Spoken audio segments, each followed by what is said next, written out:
We're happy that Mr. Birch will be able to serve us to the extent and serve us very well, which I see to myself that's someone that will be able to work for us. Mr. Birch, I am wishing you the best of luck in the upcoming election. We love you, we are there with you, we are supporting you. And what can I say? I wish the United Workers' Party all the best in that election. Thank you, Butch. Thank you, my Prime Minister. We all love you. Yes. You have a vision. God give it to you. Yes. And you is the best Prime Minister we ever get in St. Lucia. Yes. Thank you.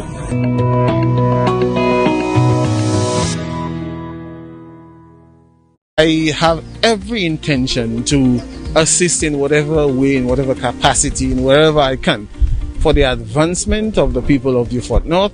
I couldn't believe Beaufort North in 2021 still have households that do not have pipe-borne water. But as the current government under the United Workers' Party, they did everything they could to get pipe-borne water for the people of Fonkapesh.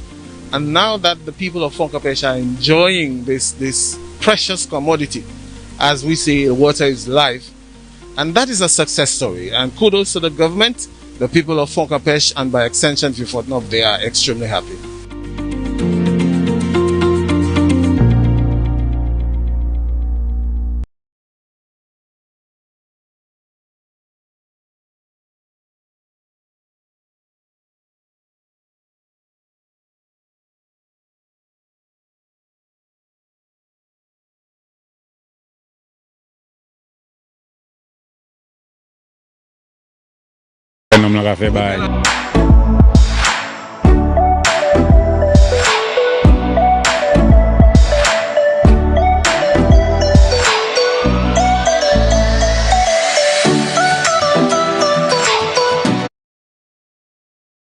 A special good evening to you, sir.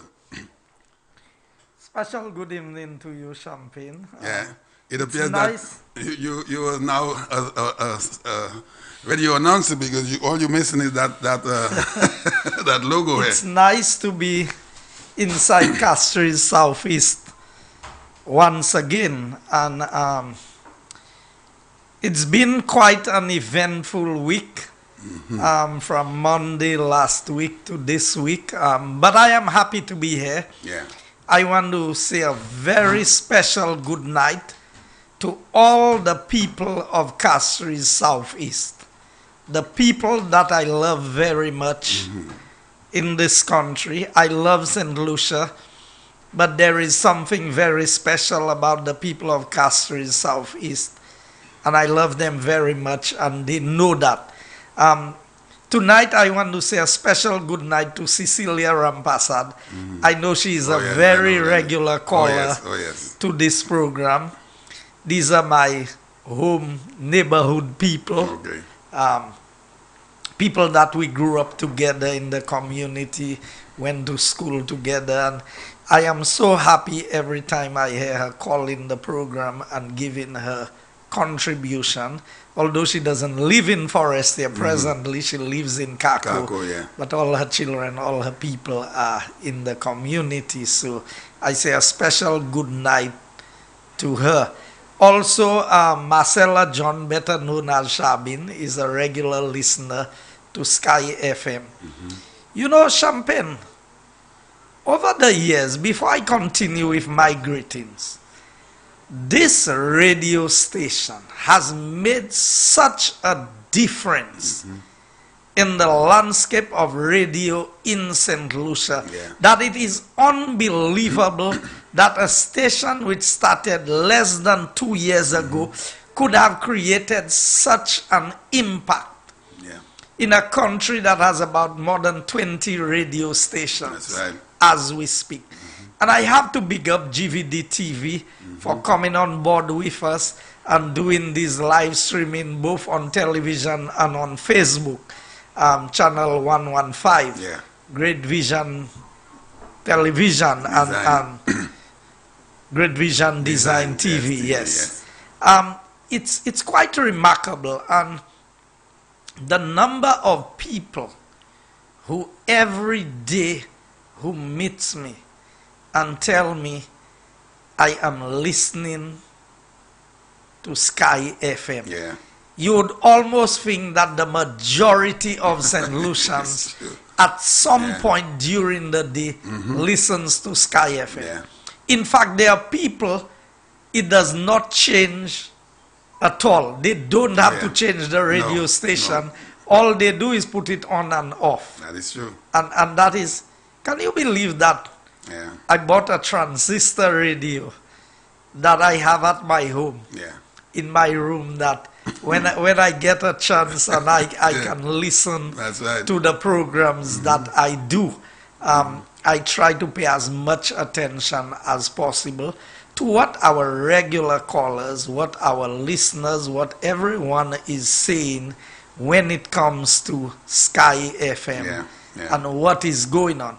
And that's a very appropriate name, because we've taken radio to a different level. That's right. In St. Lucia. The sky's the limit. We have a lady that calls in every time, Miss Mora. As a matter of fact, this morning she went to buy another radio because she said she had some problems with the one she had. She went to purchase another one today.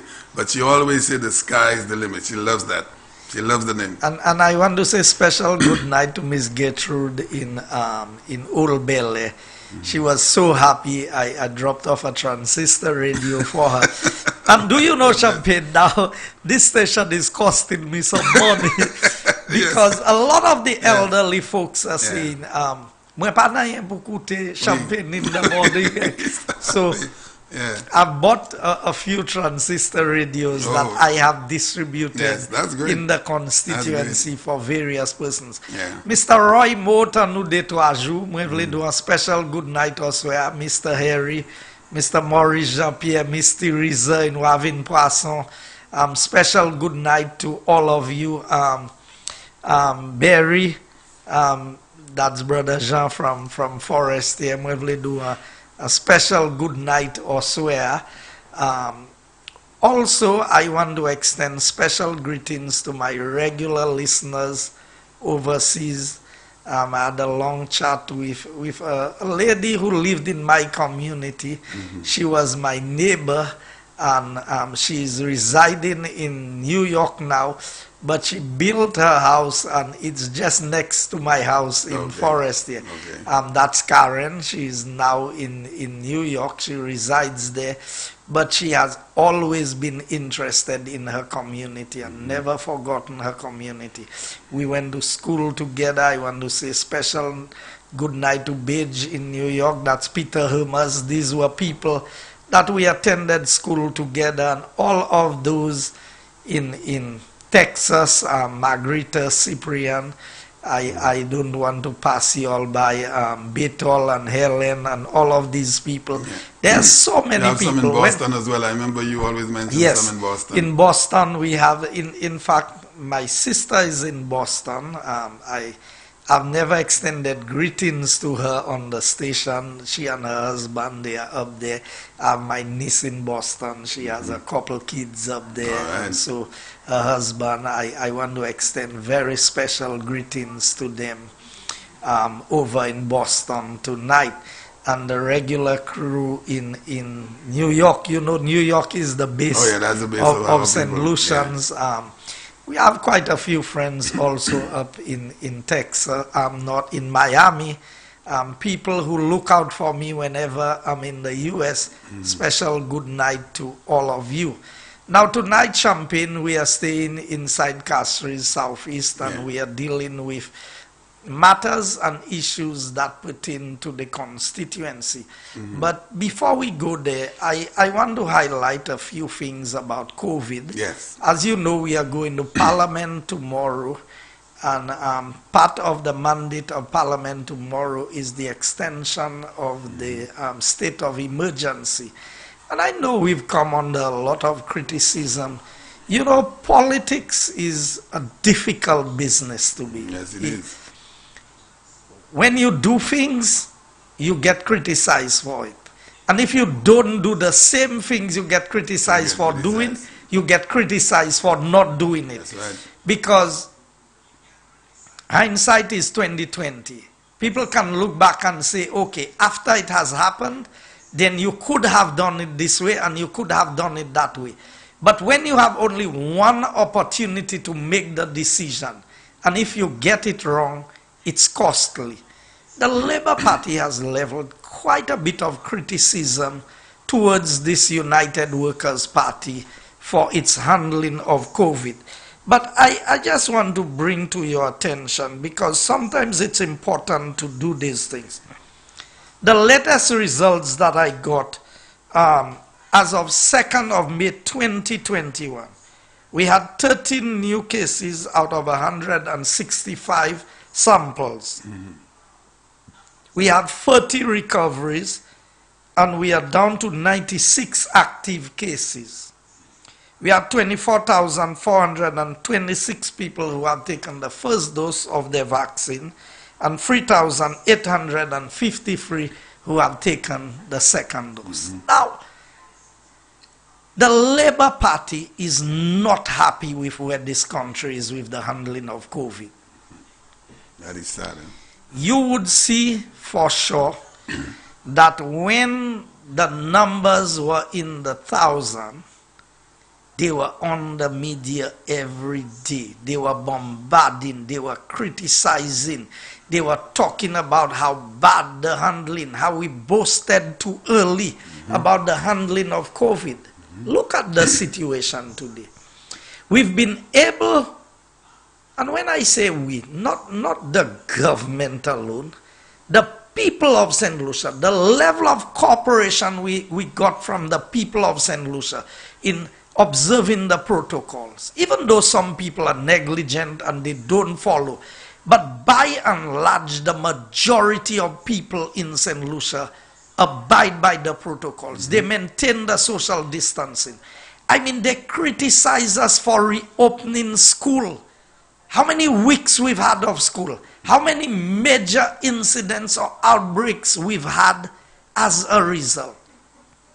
Not anything major to talk about. And I have to applaud the Minister of Education, the principals and teachers and the staff of the Ministry of Education for taking the bold step, and the CMO and her team, the Minister of Health, for maneuvering through this process to be able to have our kids back at school, to be in the classroom. It's a whole year of life that was put on hold and on pause. And tonight I feel good because we are seeing the light at the end of the tunnel. Definitely. And it's not an uncommon train. It's true. It is something that is brighter than where we are today. I mean, when I look at the statistics of managing COVID, and you look at countries that have been on lockdown for longer than us, today they have more cases than us.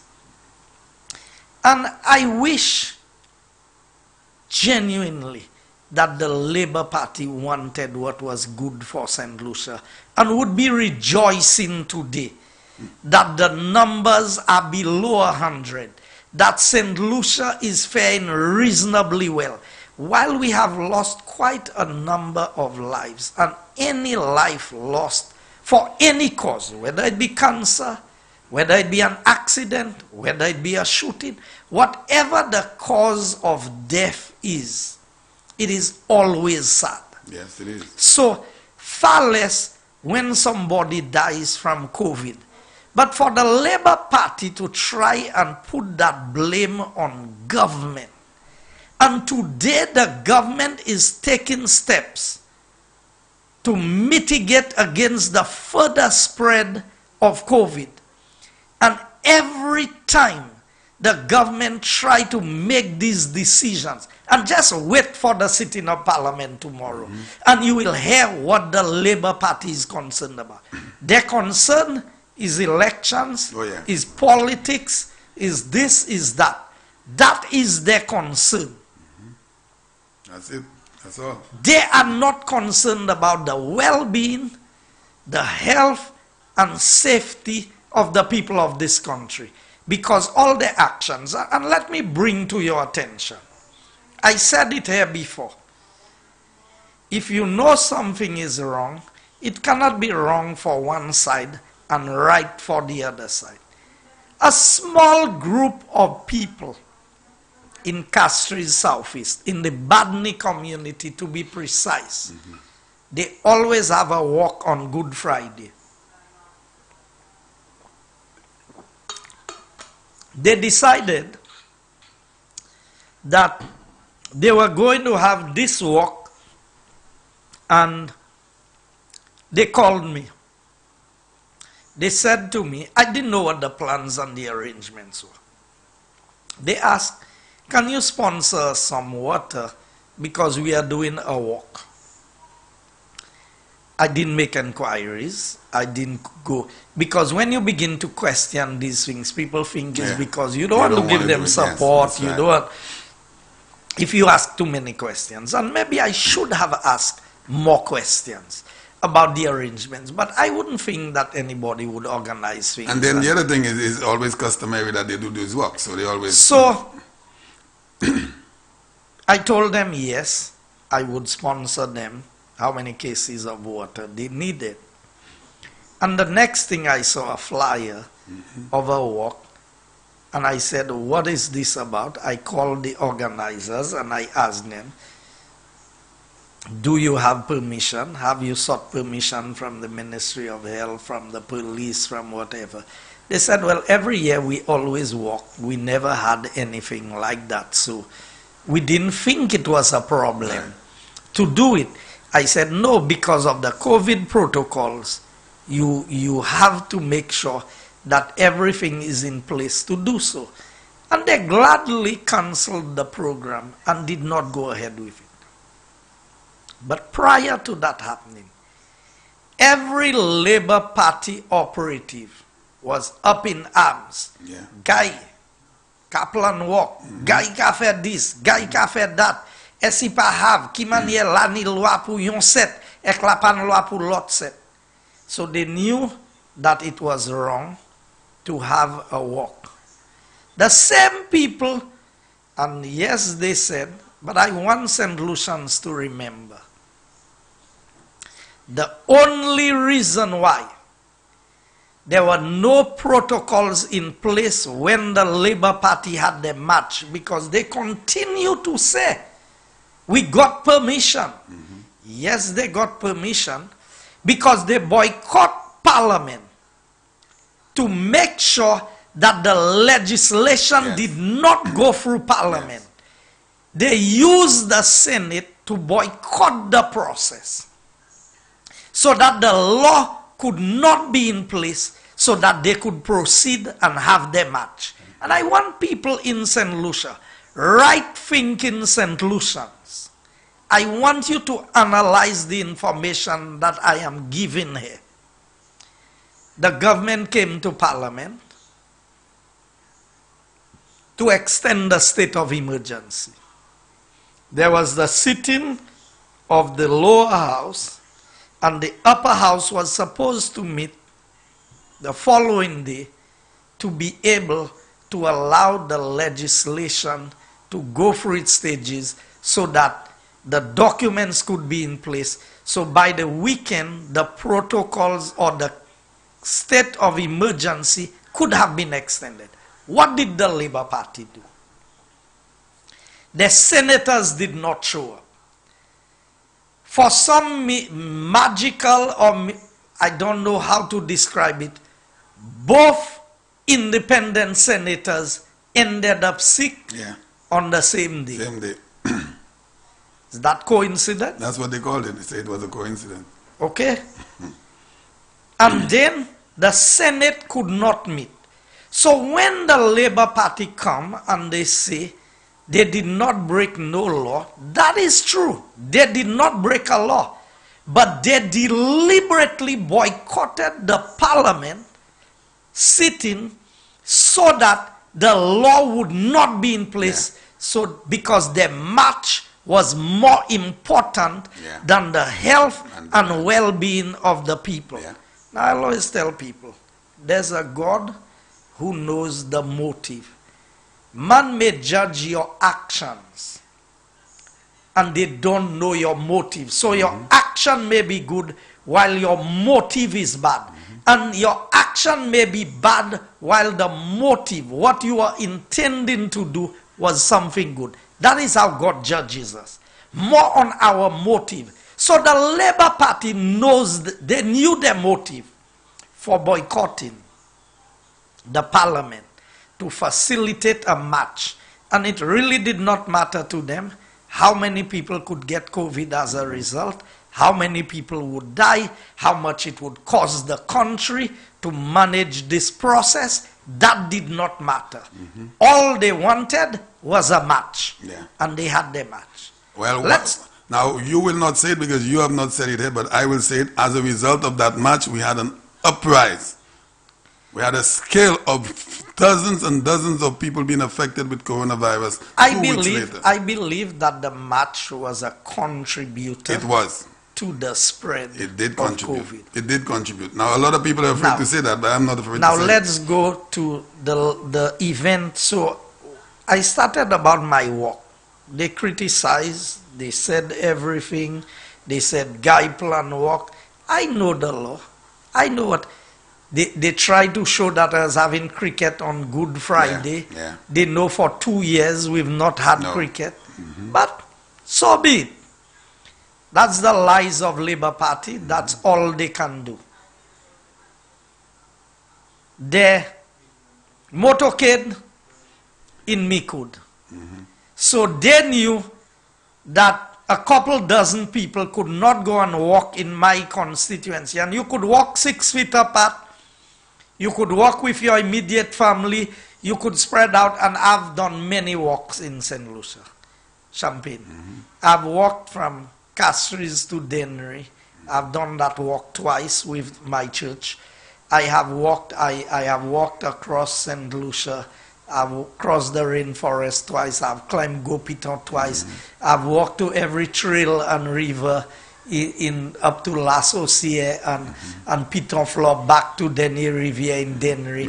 I know all of these tracks. I've walked all of these places. So I have done a lot of walking. And I know people don't usually walk in clusters. Sometimes you find 2 there, 2 over there.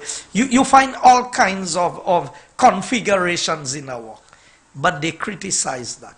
But these same people would go and organize a motorcade and find themselves, and leaders of the Labour Party were present there, supporting this. But yet still, so it looked like it's only the government ministers who must abide by the rules in this country, and the opposition has been very careless and reckless about the well-being of the people of this country. And so they do things the way that they want. You telling me that you want to call a protest outside of Parliament in a COVID environment? They don't care. So what's the intention of the protest? To force the government to call elections? But wasn't it Dr. Kenny Anthony who, when he saw an opportunity in 2001 when the alliance broke up, called election almost a year before it was due? Yeah, ahead of time. Wasn't it Kenny Anthony who did that? So where was the Labour Party? So you called elections a whole year before elections was due because you saw an advantage. Because the alliance broke up, by the time the party was able to put itself together, you call a snap election. Yeah. So yes. Mr. Minister, sorry. Let's stay on that for a minute with that protest that has been announced or pronounced outside of the House of Parliament tomorrow. So we are in a state of emergency. It's going to be extended. That's what you said, tomorrow. And we are hearing of those calls of a protest outside of the House of Parliament. So, and there I have to go there again. Where is the law on that? Is there going to be any forms of preparation to prevent that from happening? Because we are in a COVID situation. Champagne. The Labour Party does not care about laws. They do not care about rules. the Labour Party wants to create chaos in this country. Mr. Minister, hold on, Champagne. They want to force the hand of the police because the Labour Party, they do not see any way that they can win this election. That is a fact. So the best thing to do is to create chaos. When you create chaos, then they can find something to blame the government. That's why I applaud the police for the level of restraint that they have shown in the midst of all of this. Champagne is not that the police cannot enforce the law. The police can enforce the law. What the Labour Party is pushing for is to show that they are victims. That, you know, people are coming after them. They want to arrest them. They want to do this. They are breaking the law. And by right, they should be arrested. But at the end of the day, the police they must use their better judgment in dealing with this matter. Because what the Labour Party wants to do is to seek the sympathy of persons. To say, so you remember in Venezuela, the leader of the opposition got arrested, was put in prison, was this. So what they are pushing for in St. Lucia is for something like that to happen, to say, you see, the government is using its powers to undermine, to oppress the opposition, to do this. Now let me tell you something about this state of emergency. The state of emergency affects the government more than it affects the opposition. Of course. The curfew affects the government more than it affects the opposition. And let me show you what I'm saying. Let's take Minister Bradley Felix as an example. He still has his ministry to run. His constituency is in Choiseul. He leaves and he comes up to work because he has to do his work. By the time, for example, we left cabinet after 7. I've been in cabinet from 9 o'clock this morning. Left after 7. Minister Bradley, by the time he drives down to Choiseul, it's 9 o'clock. It's 9 o'clock. He's at a disadvantage while his opponent has been on the ground from 9 to 9. Which means that they have 12 hours on the ground. Yet still the Labour Party, and you take Minister Herod, the same thing. You take Minister Rigobert. You take Minister Herman Gill Francis, who's the candidate for Viewfort South. Take myself. I have been in cabinet. I am in the studio tonight. I am in Parliament tomorrow. All the opposition candidates who are not MPs, where do they find themselves? On the ground every day. So if one person is at a disadvantage because of the curfew and the state of emergency, it is the government ministers. But you know what? The politics does not come first. The health and well-being of the people of St. Lucia comes first. I will not risk spreading any virus to anybody in my constituency. I have reduced my level of activity in the constituency by more than 80%. Because at the end of the day, imagine, I had a couple cottage meetings. 20 people was the maximum, they said, that could assemble in an open area. And I said, when I came there and I saw, I tell them, I cannot have a meeting if they have more than the number of people who are supposed to be present. And we are talking about meetings in enclosed environments. You have the sitting capacity, you have the number of persons per square foot, and things of that nature. So I said to them, if the crowd is bigger than it's supposed to be, so I can meet a dozen persons and speak to them there, I can meet a few people in a family there, I can meet immediate people of a household. So the government ministers are at a big disadvantage when it comes to the campaign.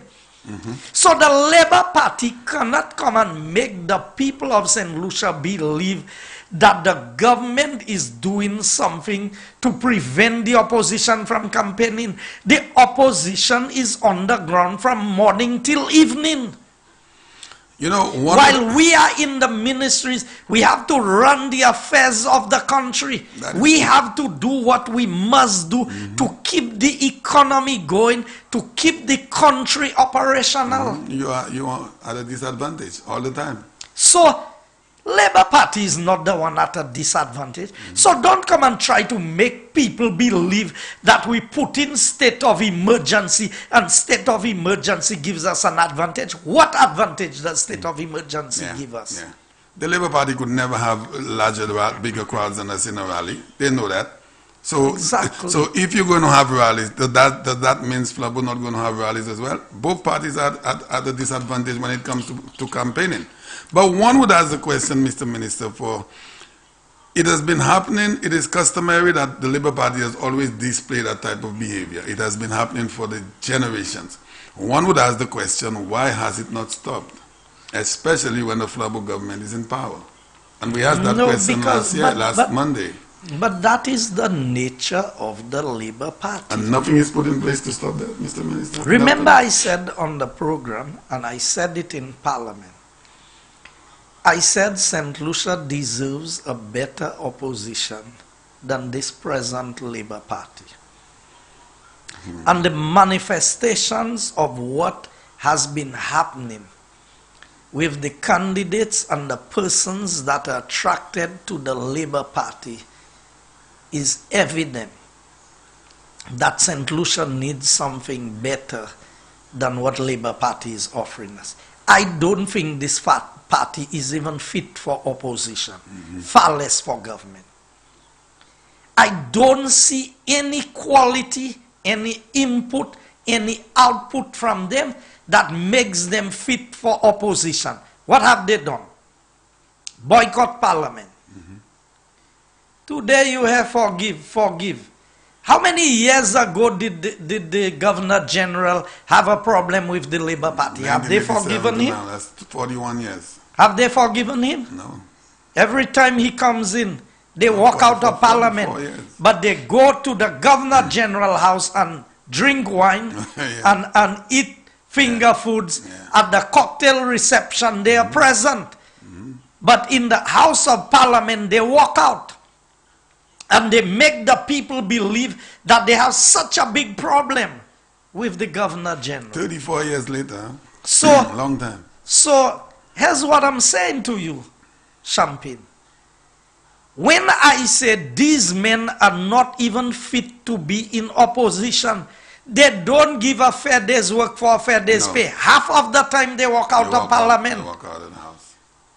They take their things and they go. Yet still their salary is the same at the end of the month. So what we paying them for?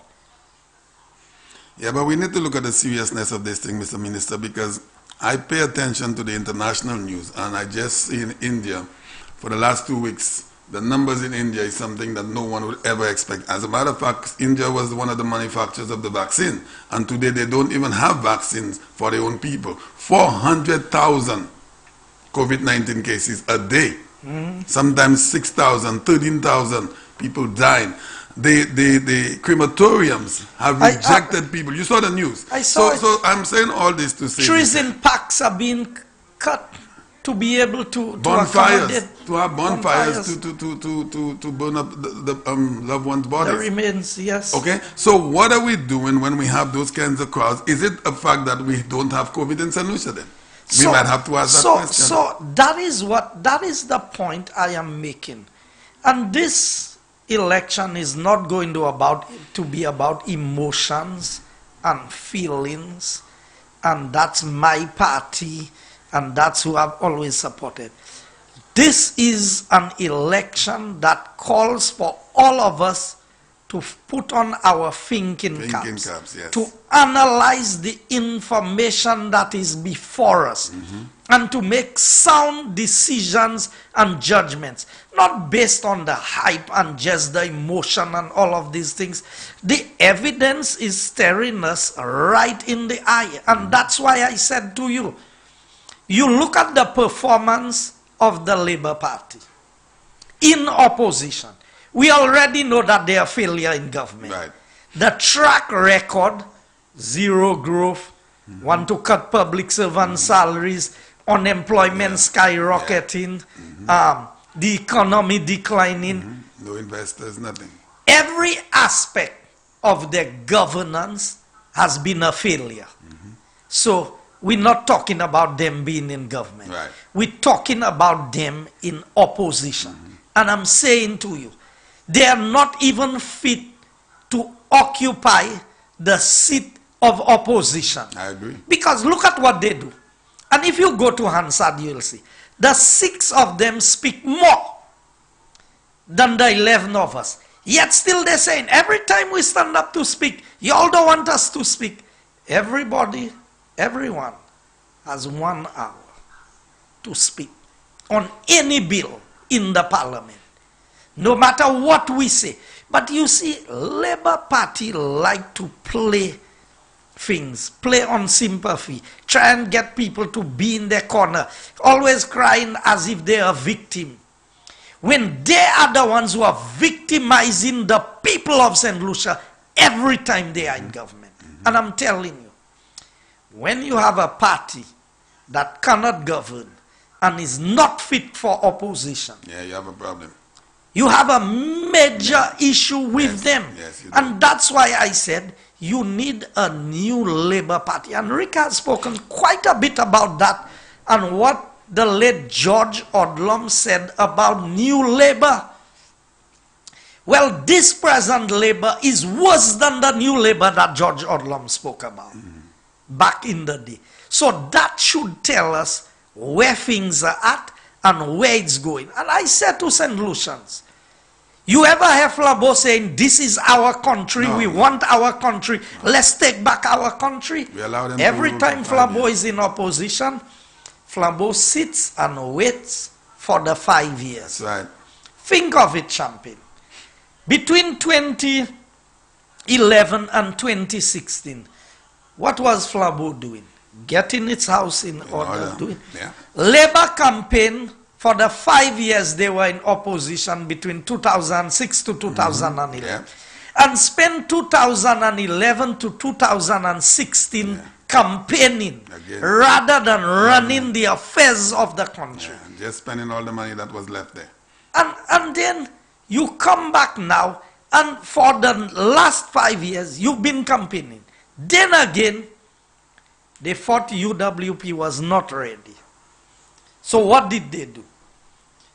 They called elections 6 months before elections was due. Did Flabo complain? Did Flabo say you should not call election now? No. We were surprised when it was called on June 6th. I was surprised. Whatever the government of the day, once it is in keeping with the Constitution, you could. Sir John called 2 elections in 1 month. That's right. 1987. That was his prerogative as the Prime Minister to do so. He did not violate any rules. That's right. Dr. Kenny Anthony, in 2006, when did he call elections? And go on, you will see the record. They gave a commitment to World Cup, for St. Lucia to host World Cup, that elections would have been at least 6 months prior to elections. At least to the World Cup. To World Cup committee. Yes. Because they did not want any instability in the Between country World Cup and while hosting World Cup. Yes. You know what ended up happening? They went past the date, the anniversary date of the same thing they're complaining about. If 6th of June come on, stood up talking about that. because elections was not on the 11th of December in 2001. Okay? Elections was called earlier than that. So he passed the anniversary date and he called election on the 11th of December 2006. So, but today you would hear them making noise here, there and everywhere, trying to decide when the Prime Minister should call election.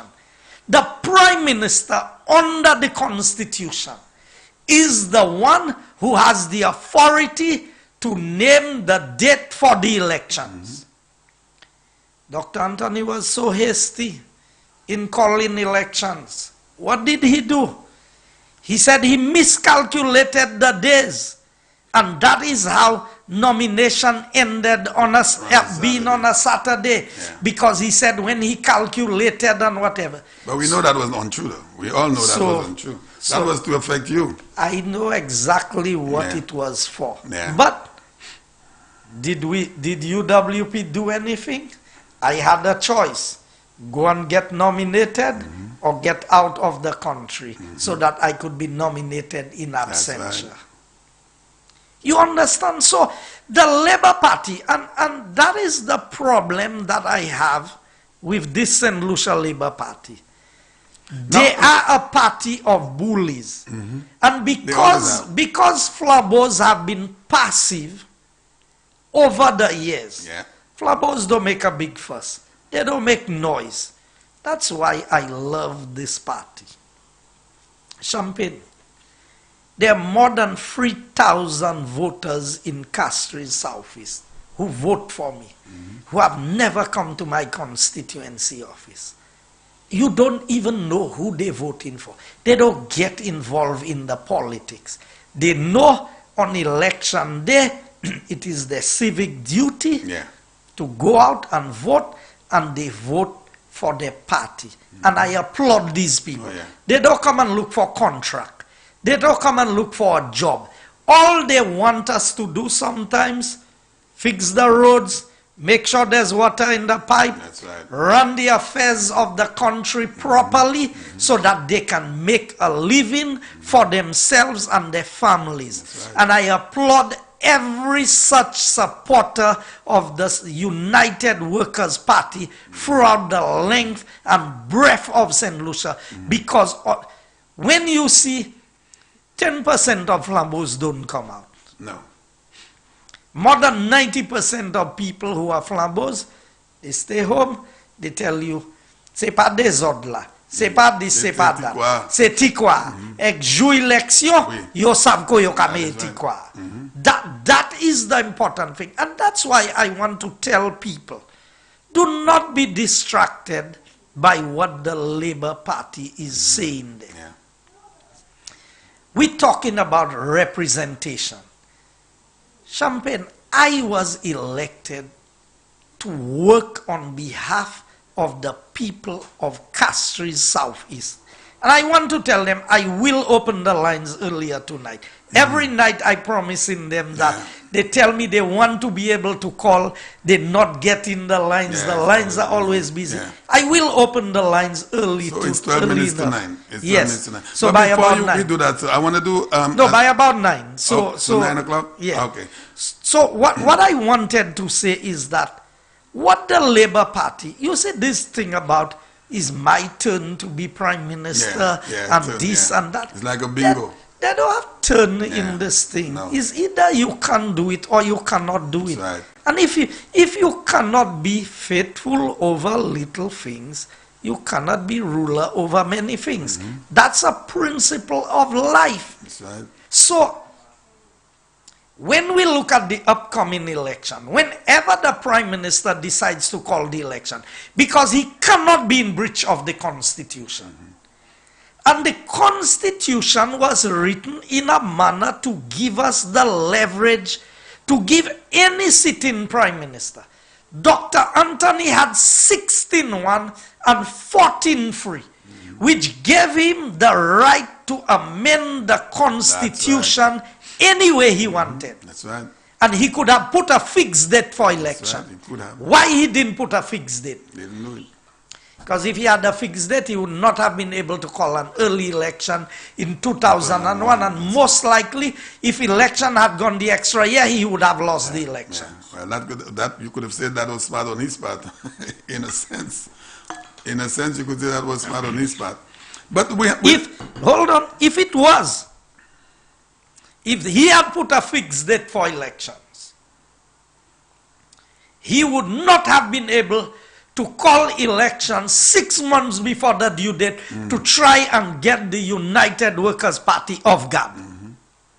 So today, you're not the Prime Minister. When you're the Prime Minister, you want to call election when you want, when you feel like.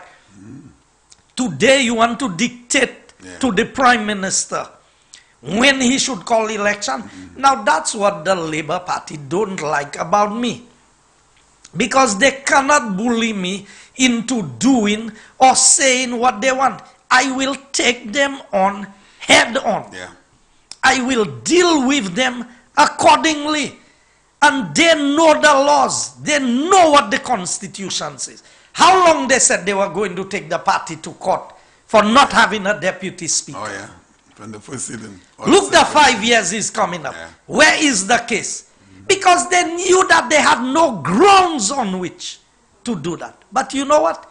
They capitalize on trying to fool the people.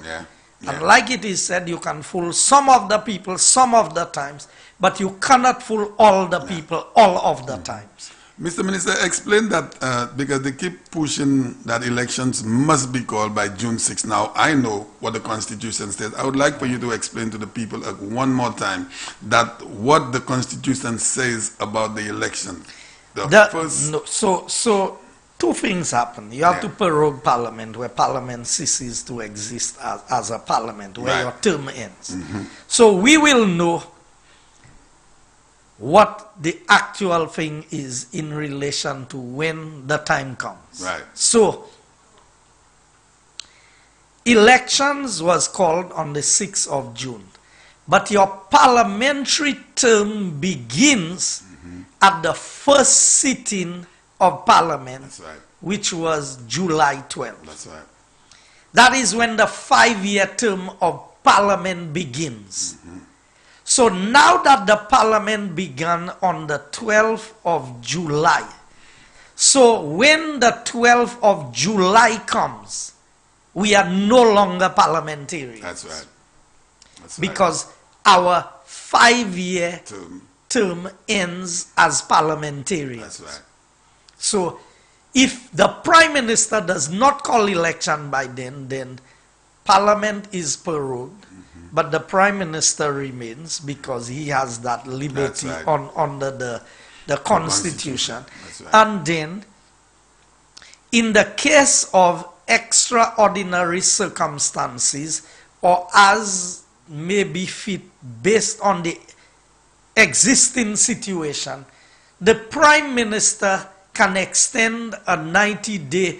So there's another 3 months. So if you take 12th of July to 12th of August, 12th of August to 12th of September. Then October. 12th of September to 12th of average 30 days a month. That's 90 days.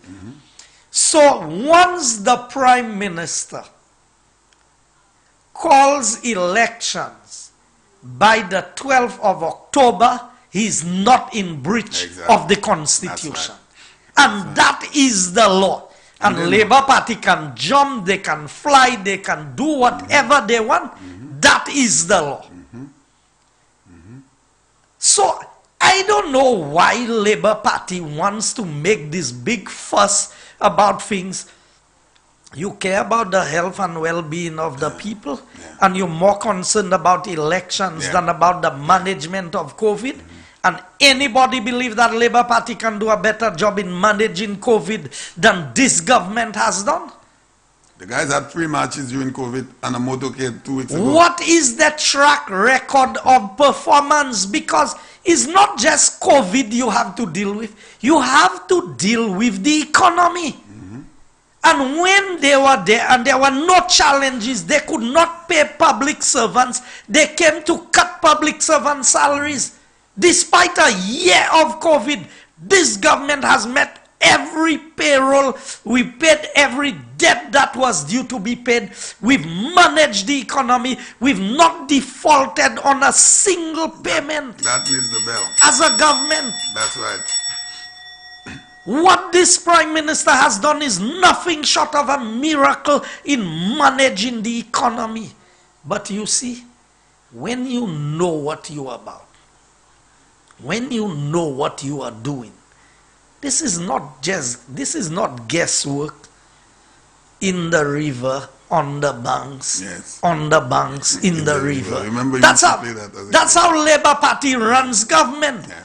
But this Prime Minister we have here is a Prime Minister who sits down, think things through, calculate the process. Yeah. How do we get there? What is it we need to do? And he knew that he needed 3 years to put the economy on a good footing. And thank God we had 3 years in government before COVID. That's right. That's right. So he was able to put the economy on a reasonably good footing. We were not where we needed to be yet. We have not accomplished the things that we wanted to accomplish. And that's why he said, let's keep working. Because nobody, whether you are a Labour Party supporter or you are a Flabo supporter, there is more work under COVID under United Workers' Party government than there was without COVID under Labour Party That is government. right. That is right. Boy, what's wrong with my belt tonight, man? That is for sure. So, if without COVID, they could not create jobs. And under COVID, this Prime Minister can create so much activity, economic activity in this country.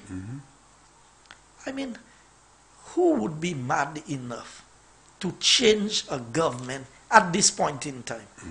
So the opposition should be happy if the Prime Minister allowed them to be in the House until October, because when he calls the election, they will not be in the House again. No, they will not be. No, they know that.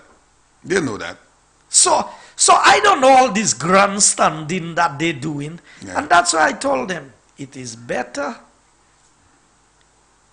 for St. Lucia to analyze where we are and realize that these men, if you cannot do a good job as an opposition, you think it's as a government? I used to be there taking licks from the Labour Party. Sometimes I alone there in the parliament. I take in on all of them. There are 6 of you.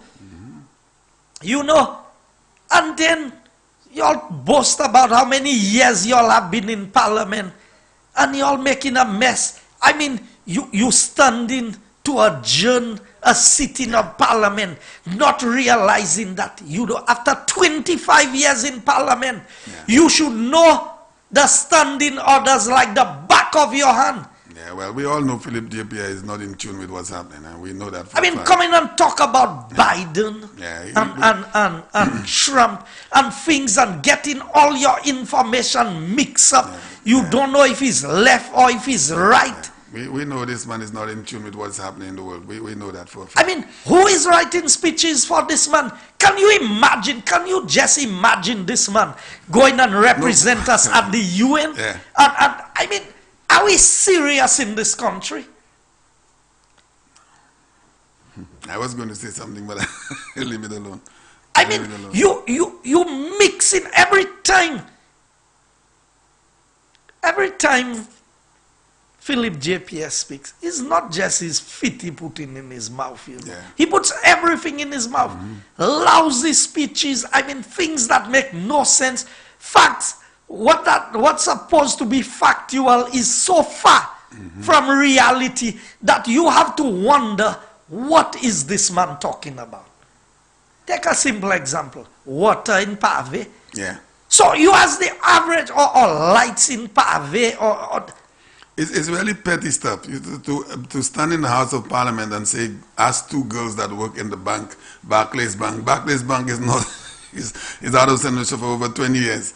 And he said, go to ask 2 girls that used to work in Barclays Bank about water. I mean, that's really pathetic stuff. It's really, really small stuff. And I mean, a leader of an opposition to make those statements.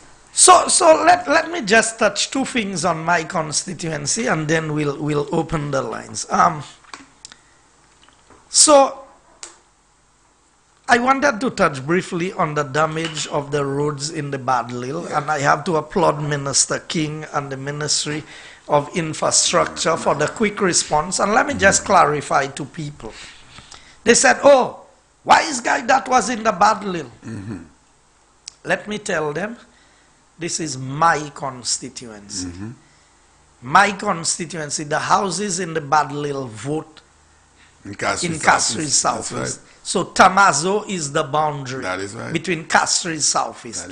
And we all know that whenever there is a storm, flooding or anything, the parliamentary reps for the area would be the first persons to visit.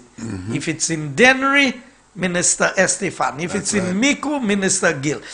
Because ministers who are in their constituencies would move quickly to see what is happening. By the time I got to the Badlil, I picked up the phone, I called the minister, I told him, look, I'm on the ground there already, this is what is happening on the ground. The engineers from the ministry, they responded quickly.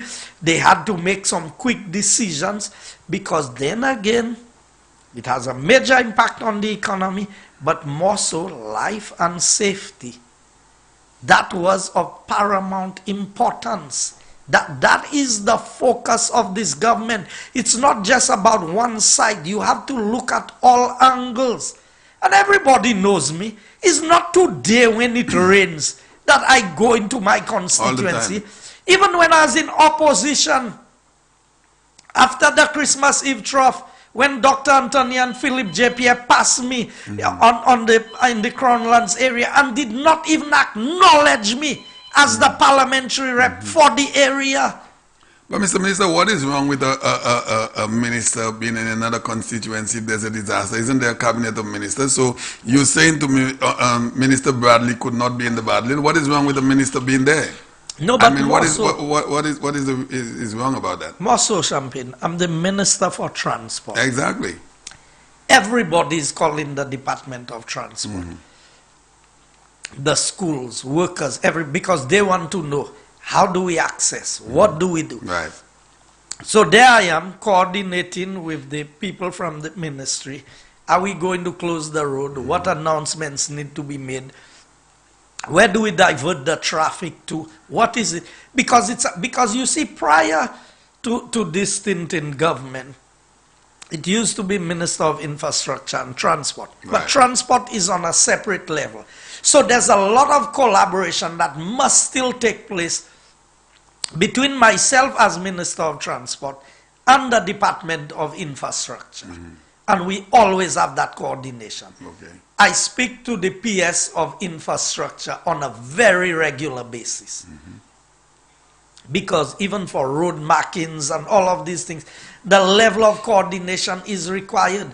But you know, to try and show that there's a problem, when I called Minister King, he told me, Minister, you on the ground, check what is happening there, and we kept each other updated. And by the following morning, he was on site to see for himself what was happening. And since he went on site, I have not been back on site on the Badlil, because I know that I did my preliminary work as the parliamentary rep for the area and as the Minister of Transport. I called, I found out, I said to Mr. Daniel, what time are you all opening the road? We need to make announcements. We have the flights coming in. We have this, we have that. We have the children living. The reason why we didn't close the road earlier is because we knew everybody was coming from work. People had come up to Castries. There was no slide yet. By the time the slide went down, some people had been in Castries already. So, you know, I see this as really small stuff, Mr. Minister, really petty. There's a government, a cabinet of ministers, something happening in Choiseul. The minister for Dennery, the representative for Dennery, if he wants to go down there and assist, why not? What is the problem with that? That's how we've always worked. I don't understand that. So even if Mr. Joseph is there before Mr. King, what is the problem? Champagne, when I was Minister for Communications and Works, and there was flooding in Fulasho, Dr. Robert Lewis would call me and tell me, Minister, I have a situation. Yeah. The drain is clogged there. What can we do? I would say, Honorable Member, you on the ground, get a few people, Right. clear up the drain because we can't allow the place to flood. Somebody from the department will come in and assess the situation, and then they will make arrangements to pay your workers. So I could do that with the opposition MPs. But yet still, when they came in government, they would not even talk to us, far less tell us what was going on in our areas. I tell you, the Christmas Eve trough, they passed me in Bexon and did not even acknowledge me in the Crownlands area with their whole entourage. You would expect that as the parliamentary, but they never beat me to it. I'm always the first on site whenever there's something in my constituency. You know why? Because my wife can tell you. If it's raining, she tell me so. Your people in Bex are not in trouble. I'm not in. So right. you can leave me home and you can go and look after your people in Bex. I said yes, because we're not flooding up there. Right. And Champagne, this is not just about politics. You think a minister has to put on his boots and go there, take my vehicle and try and pull other vehicles that are stuck? How many ministers you see doing that? But you know what? I love doing that because I like to be with the people. That's right. I like to meet them where they are and to do the best that I can to represent them. And I know these people love me because they always tell me one thing. It could be 1 o'clock in the morning. It could be 2 o'clock in the morning. If there's rain, Champagne, and I hear because the rain starts from Forest, Peter Flow and the Bad Little Rain. I have specific people in Mac, in Bexon, in Odsa. I will say, what is the height of the river there? How we look in there? Does it look like the river will overflow its banks? Should I come down? They'll tell me, no, things are okay for now. If we need you to come down, we will tell you. But for now. And then I would not be comfortable to go and sit in my office and I don't know what has happened. So when I leave home, I swing down through Dayglow, make a quick turn in the constituency, make sure, even if they tell me it's okay, I want to see for myself that it's okay, and then I would be more comfortable to go back to my office and do the things that are necessary. I don't have to pretend. And I'm not doing that for 1 year. I've not gotten tired after 15 years. You know why? Because I love doing that for the people. Right. It's not just for the politics. It's for the representation of the people. Right. If you commit yourself to representing the people, you have to put your best foot forward and you have to do what is necessary. Now, you would realize we didn't speak anything of what transpired last Saturday, and we want to leave that out. I just wanted to ask you how you felt going to church this Saturday that just gone. I felt okay going to church, Champagne. Right, I mean, I will tell you, church, if I miss church, is because I'm very sick and I cannot recall the last time I was sick. I don't have to feel good to go to church. In fact, the way the devil works, when you need church the most is when you are most tempted not to go. So we leave that alone. I just wanted to ask you how you felt going to church. That's how I operate. I want to touch a couple of matters. I believe in empowering people. And you know, you had a Labour Party talking about, what they said, putting the people first. If I have been in government for 15 years and is now I want to start putting people first, then I should not be in government. And when I talk about empowering people, that's not a slogan. That's a reality for me. I don't have to say it, but I do it. That's right. And what I've done over the years, the 300 people, young people, over the last 15 years that I have helped through SAAFA, that is how you help people to help themselves. The number of contractors that we have developed in this constituency, hundreds of them. The number of T-canal projects that we have done. The number of houses we have repaired. The number of students we have helped with bursaries for schools, with paying CXCs, with doing this, with doing... The number of people that we have done things for them that we will never disclose. That is what I talk about. When I talk about representing people and doing things for people, fundraising activities, you know, you name it. I have a very good team of people in the constituency. People in Castries Southeast don't depend on politicians.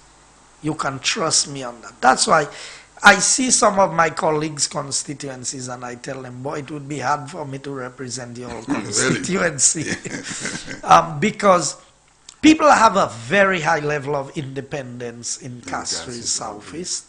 On rare occasions, they would come to you and they would tell you, you know, that's their situation, but it's a wonderful constituency to really represent.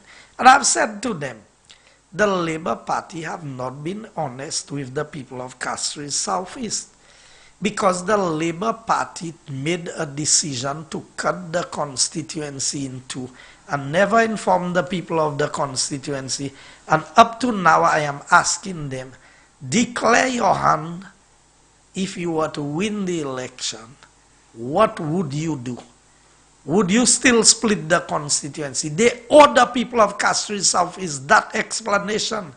Because I was the one who took them to court to prevent them from cutting the constituency. Right, I remember that. It's not just two, it's three, because they were taking a whole piece and sending it to Castries South. Right. And then the rest they were cutting it into.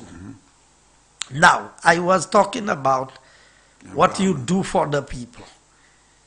And other people use empowering the people as their slogan. So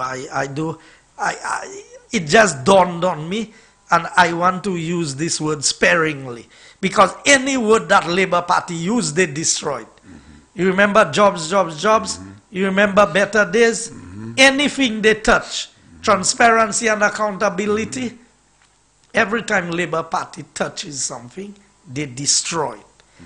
And if you put them to govern this country again, they will destroy it just as they have destroyed everything that they have laid their hands on. That's why I tell you, even in opposition, they have destroyed opposition in this country. They definitely have. They cannot even oppose. No, they can't. Nothing.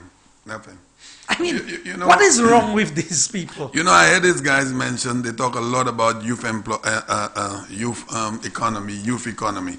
But here you are, on one hand talking about youth economy, and on the other hand you want to close Ojo Labs. Now 90% of the people that works at Ojo Labs are who? And they're young people. But you want to close Ojo Labs, but you talk about youth economy on the other hand. So what are you saying? Labour Party only know if you can destroy a word that has been established in the dictionary for so long. You remember from the time Labour Party said better this, people avoid you. I mean, at school we learn good, better, best. Yeah. I mean, better is a word that people avoid using. Because Labour Party destroyed that word. And they create words, cost overrun. Yes. Yeah. Oh, that is their word. They invented that all by themselves. Oh, yeah, that is their word. That is theirs. The dictionary that was put in there by the Labour You Party. remember they said they were elected on transparency and accountability. Yeah. People avoid using these words. And that's why I'm telling you. So when they talk about putting you first, you can know that you are going to be less than last. If there's something below last, that's it. Yeah, so you are going to be less than last. Yeah. No, we're laughing about that, but that is serious. This is what these guys, this is how they operate. Champagne, I may be laughing, but I know the people I'm talking about. I know you know what you're saying. I know the people I'm talking about. So I just want to highlight 3 quick things. In Castries Southeast, and we are working on it, we have passed the 100 mark already. And our intention is before the election, at least 300 people in Castries Southeast will own land that they did not own before. Oh, this deserves the bell. That deserves the bell. Now, 300, you said? 300. Wow, that is based big. on the number of lots that we have. We did the 63 in Forest there. We have 100 and something down in Bel-Air. We have another 15 Deglo, and we have another maybe 15 Bexon again. And plus in Odson, we have another 60 plus there. And that is after the elections or before? That's ongoing, That's Champagne. ongoing Yes. now. Wow, that is good I stuff. expect most of it to happen before the elections. All right, good stuff. At least Odsa, Bel-Air, and Deglo will happen before the. So I expect at least 300 people will have some form of documentation. They may not have the full title of finalizing everything, but they will have a document in their hand to show. Now, a couple of my colleagues have been working hard. Minister Estefan in Dennery. We are finalizing the plans for Green Mountain, Lapwet, Rocky Lane, and then the Boisjoli housing development. So we are doing some land rationalization because these people have been occupying the lands in the Green Mountain area, also in Lapwet. And I know that Minister Estefan is really pushing to get this, and as minister responsible for housing, I am assisting him, and also Minister Herod, who's the minister responsible for planning, is also assisting him. Now, we've not spoken about the lands in Deriso that PM is dealing with. There are more than 100 lots there that are being surveyed as we speak, that in Angers, that are being made available to the people who have been occupying these lands. I know in Bacatel, and I have announced that before. Now, before you go to Bacatel, because let me say something. Someone called me on my show, this morning, and they said, I think the Labour Party had something last night. I don't know if it was a virtual meeting or something, and someone said that Philippe Pierre made an announcement that they will revisit the Bacatel lands. Now I am saying to the people of Bacatel, because this is my area, I'm not on those lands, do not even pay attention, not even any single letter of that, because these guys, on 5 different occasions, they have fooled the people about those Bacatel lands. As a matter of fact, 2016 election, they came there with a surveyor, some people were given away some monies as a down payment, and the gentleman that was doing the surveying, I think that guy died. So all those people lost their money. So that Bacatel thing with Pierre, they better forget that. I don't know anything about Well, I am giving you some information on I don't know anything about more than a few months ago, I think even in the parliament, I announced that. The Cecil lands That's right. and the Louisy lands, we believe that we need to bring some level of closure for the people who have been occupying these lands for all of these years.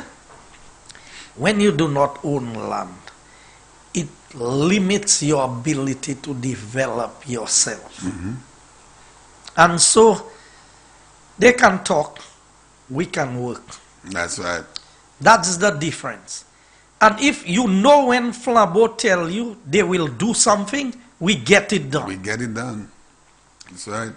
Philippe J. Pierre has had 25 years in parliament, 15 of them in government as self-proclaimed deputy prime minister. And he said he have a letter at his home, but I don't care what letter you have. Show me in the constitution the position of deputy prime minister.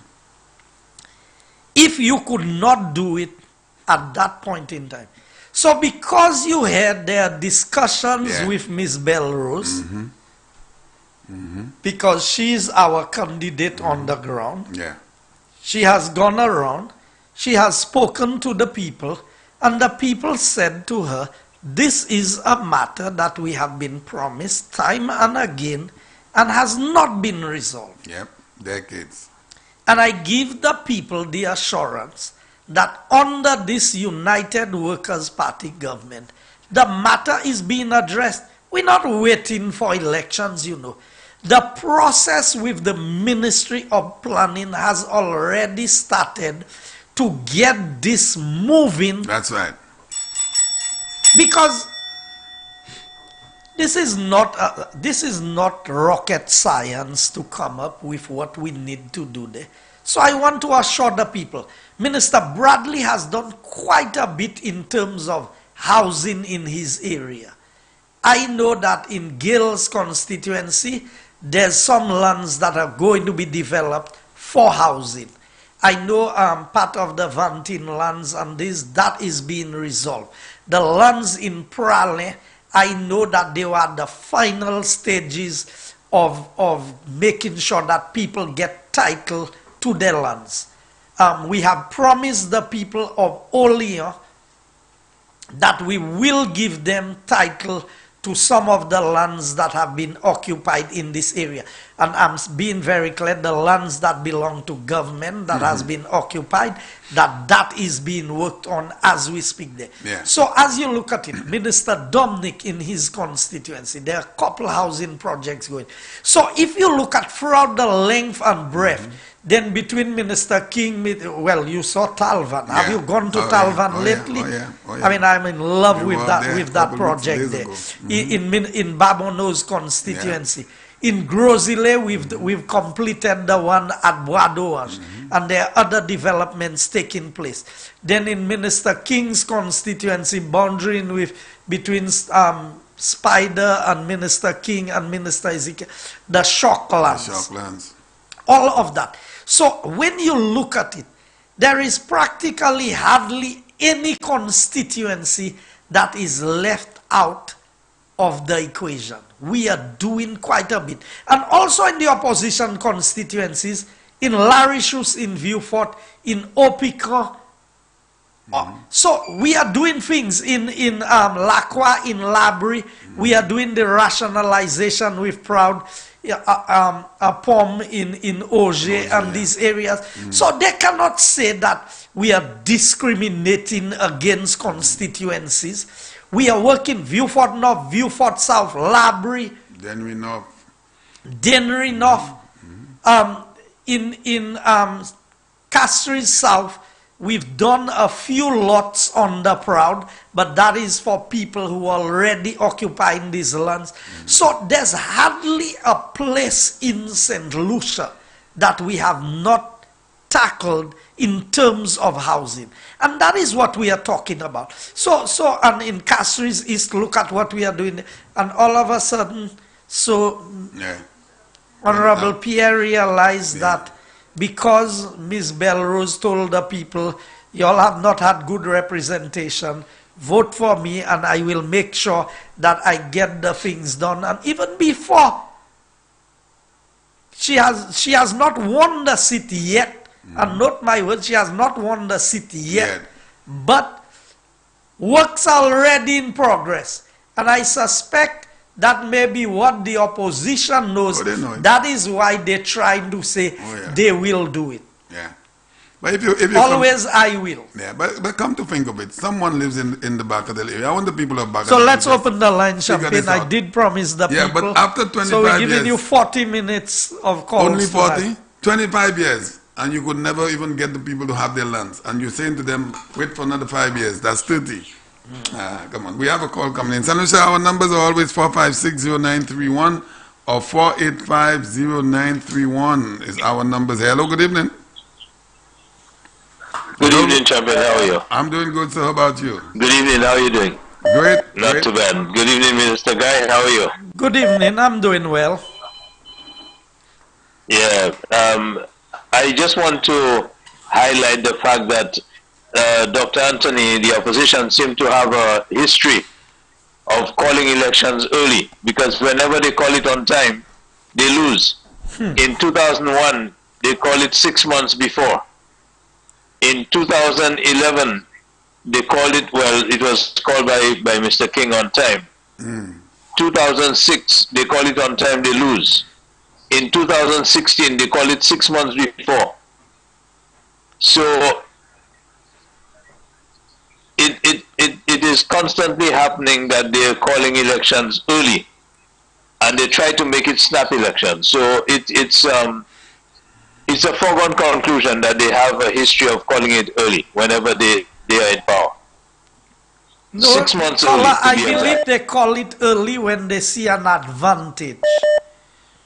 Yes. Because in 2006, they called it past the anniversary date of the previous election. I think Right, the and they anniversary lose. date would have been the 3rd of December, and they called it the 11th of December. If my memory serves me right, I think 2001 11th of December, would have they been. lose. Yes.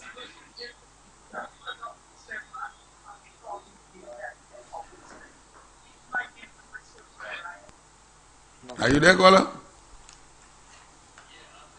Okay, go ahead. We could hear you. They are in a hurry for elections to be called, although they have not settled the candidates for Castries Central nor Castries They're not in North. any hurry, caller. So This is just a strategy. They're not in Pardon? any hurry.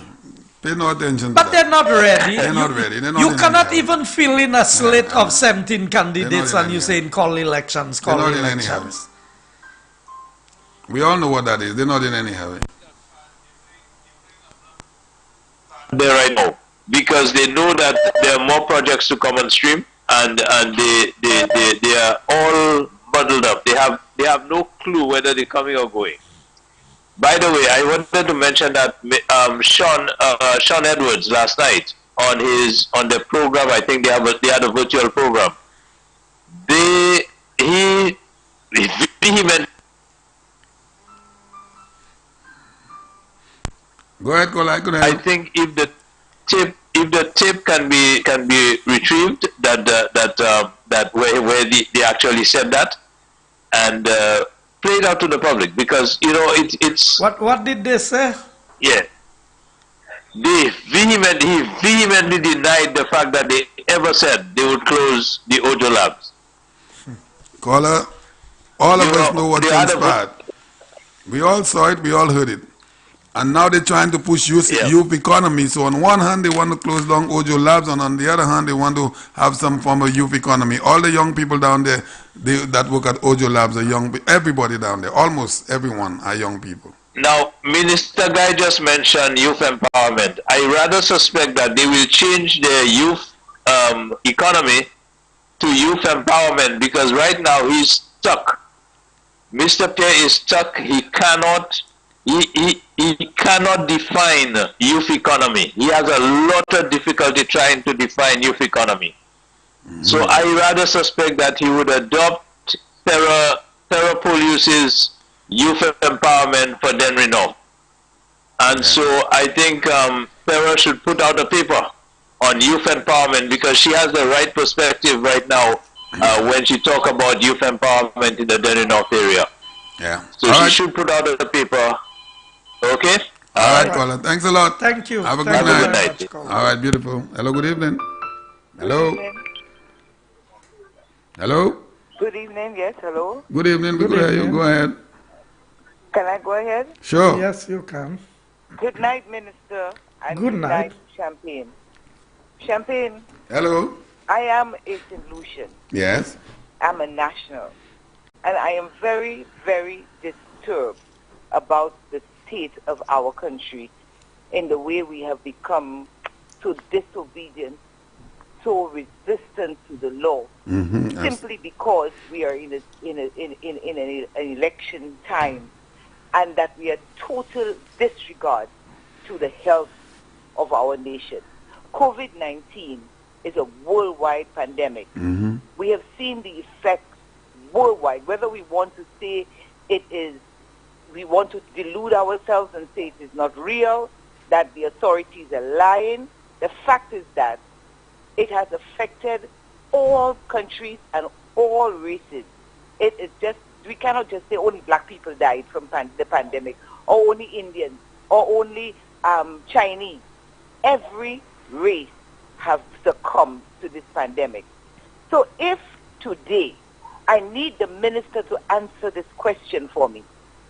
What is the problem in extending a state of emergency to secure the health of our nation. Why have we become so disrespectful against our authorities? And it's not only government, because let me tell you something. I, as a Christian, as a believer, I follow what Romans 13:1-2 talks about, obeying your government.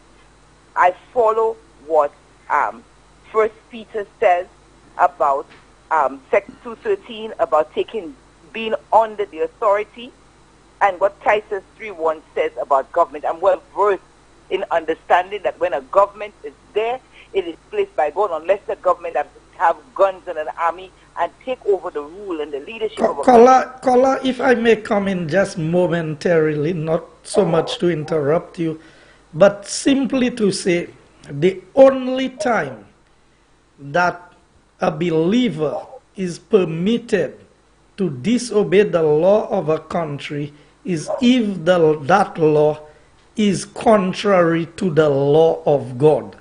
And once it is not contrary to the law of God, then you are required to abide by the rules of the country where you live.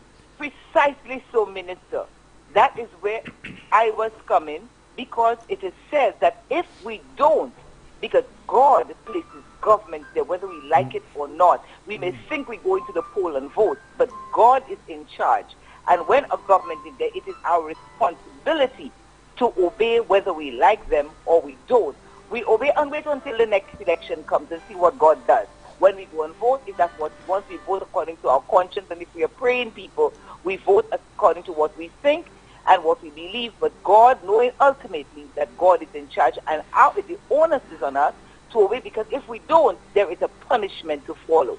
I am worried about what will happen to our people if we continue and persist in this behavior of disregarding. When we complain, we go and say, oh, Taiwan is doing so well, when what they're doing is wearing their masks, they are sanitizing and they're social distancing. But because they tell people to do those same things, we are fighting with the police. They show videos, but they never show you how it started. Yeah. They always show you in the middle of the whole thing, but not showing how people are disregarding all kind of authority in this country. And why? Tell me why at 4 a.m. to 9 o'clock in the night that you're taking people's rights from them. Where are you taking my rights from me? When 9 o'clock, I should be in my bed just because I want to be outside doing what? Drinking rum, going to a dancing, going to a party. Yeah. That will come if the pandemic is away. We have to wait. The That's people right. that are affected are the hoteliers, the restaurateurs, the performers that perform for mass crowds. But apart from that, are the stores closed, the supermarkets closed, the vendors are not still vending during the day? Are we not allowed to go about our business That's right. during the day? Can't we sit in our yards if we want to until 11 o'clock in the night? Can't we go on our balconies? Are we living in box-up apartments where we can't even, there is no yard to go? What these people should take bombs and blow up their countries. Are we in like Trinidad or Jamaica where we are locked down for 24 hours? What is the thing that is causing people to say that they're going to demonstrate, they're going to go and stand up and fight against the authority to extend? Please explain that to me. Yeah. Because I want to understand. You see, I don't care about, there must be opposition and there must be Caller, caller, You are 100% right. you are asking the wrong person to explain. Yeah. You would have to ask the Labour Party to explain to St. Lucia why they keep on insisting on causing disruption. And we have to know the history. You know, during the banana strikes, you know the marches and the protests that took place outside the parliament. Everything destructive in this country, Labour Party has had a hand in it. Yeah. Every time this country has gone through a rough period of unrest, the Labour Party features prominently. And that is the history that the young people of this country need to know about the nature. And you look at the behavior of the politicians on the opposition side, and it tells you a lot about who they are and what they would continue to do. But maybe Minister, you can probably answer this one. Do you know the story of the Pied Piper? The what? I am sure you've heard the story of The Pied Piper, yeah. I've heard it. They paid him to think. Now, when the rats, they mesmerize you and you follow, they say that the government calling people mendicants and this and that. But when you are telling me a simple rule for your own safety that they are putting there and you are not obeying because you're listening to people. Call, I give you another 30 seconds, then we have to try to get some calls in. I'm telling you to go and jump and follow this. Is that right? And tell me, young people that are listening, are you really following people who are telling you, if you have an opposition, shouldn't they be speaking about, and not just telling you the government evil, the government wicked, tell you where the government failed, tell you the government did let's close down this person's shop, take this person's business from them, take that from somebody, do this to that person, send that person to jail, but don't just tell you the government wicked. It's the same thing I expect from the government. If you say the opposition is not performing, give me the facts. That's the opposition not getting together and causing this kind of disturbance and unrest in this country. It is not right. And it does not mean that because you see all this row, that that means that the government will not lose, because the majority of citizens... Thanks a lot, Colin.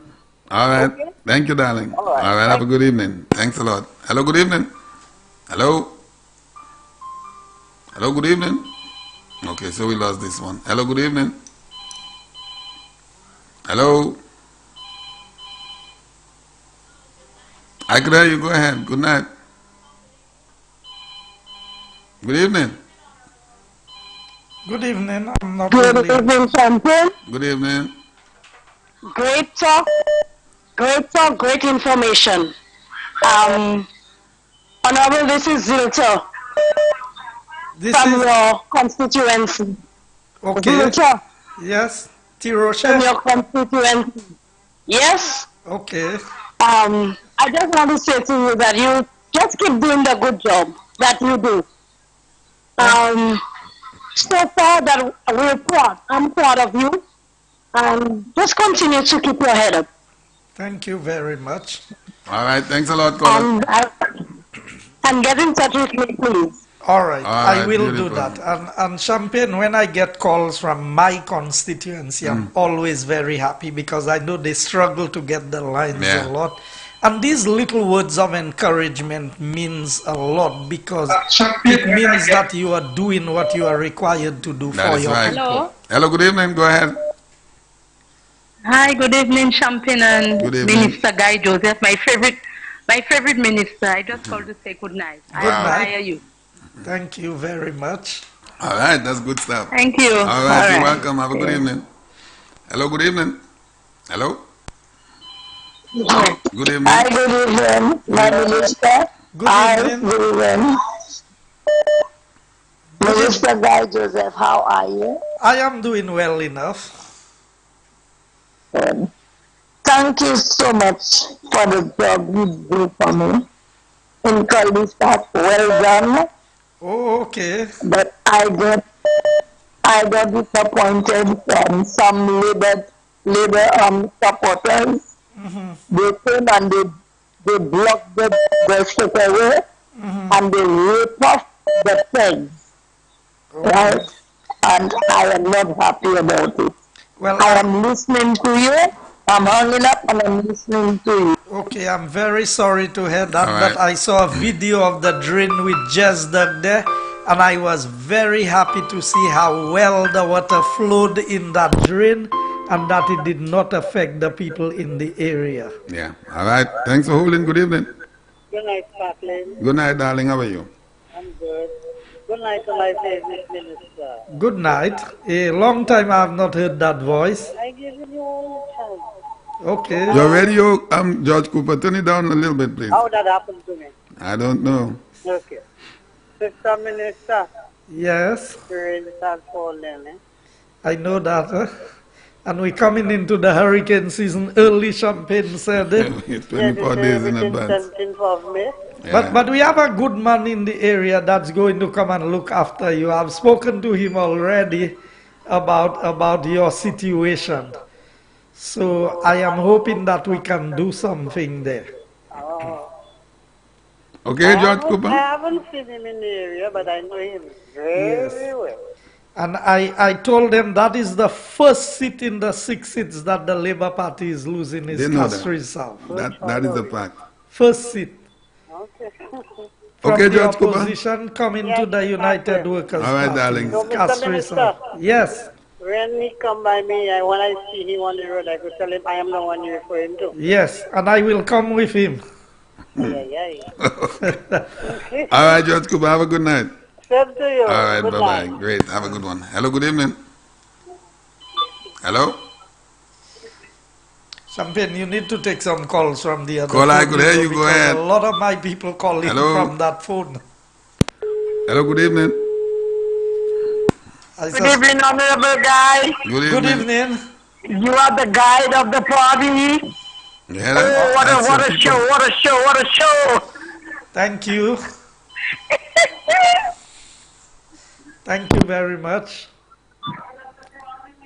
Hi, good night, Mr. Guy. That's Katrina from Mac. Okay, how are you? I'm okay. All right. Yes, calling. I'm happy with what you're doing in the constituency. Keep up the good work. Thank you. You got your stuff? Yes, thanks. All right. I'm happy to hear that. So you see, while you was at your home relaxing on Sunday, I was there working for you. Yes, I appreciate it. All right then. Take Keep care. doing the good work. Take care. Thank All you right. very much. Have a good evening. All right. Hello, good evening. Thanks for holding. Okay, so we lost this one. Hello, good evening. Hello? Good evening. Good evening. Yes? Good evening, Mr. Minister and Mr. Champagne. Good evening to you. Go ahead, call. I can hear you.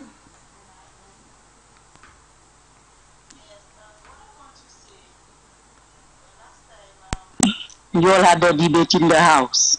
Mm-hmm. I don't know if people notice, but when the Prime Minister, when Mr. Guy was speaking,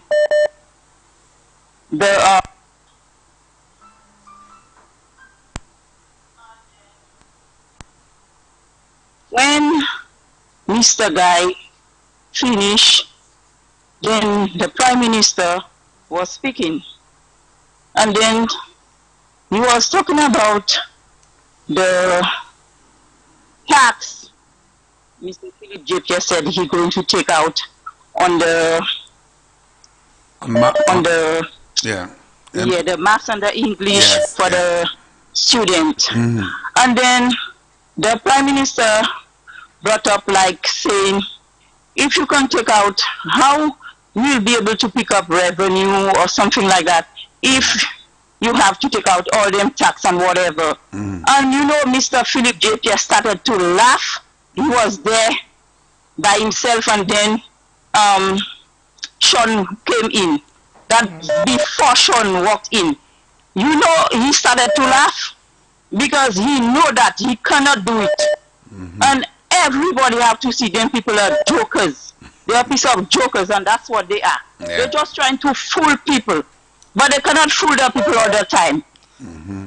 Well, Yeah. I said, They can't fool them all the time. I don't know how many times somebody have to bluff you or fool you for you to realize you cannot trust them. Yeah. While we take that call, I want to say a special good night to Claudia Shangu up in Miami, because I didn't call her out, and they keep me abreast of what is happening. So special good night to you and the family up in Miami. Yeah. Thanks for holding, caller. Good evening. Hello? Hello, good evening. Good evening, sir. Good evening. Go ahead, caller. Good evening. Shambin. Good evening, sir. Newcomer. Oh, all right. I'll give you the bell. And good night, Mr. Joe. Yes. Good night. And how do you do, sir? I'm doing well. Okay. What I called to see. I've been listening to you, Mr. Guy, from the time you start until now. Okay. And also Champagne, I have been listening to him quite a lot as well. Thank you, so what sir. I'm saying, I realize you also you're talking about Labour Party, which I call the Labour Boys. You seem to be looking for sympathy as well. The way you spoke, as though they seem to be being very passionate to them.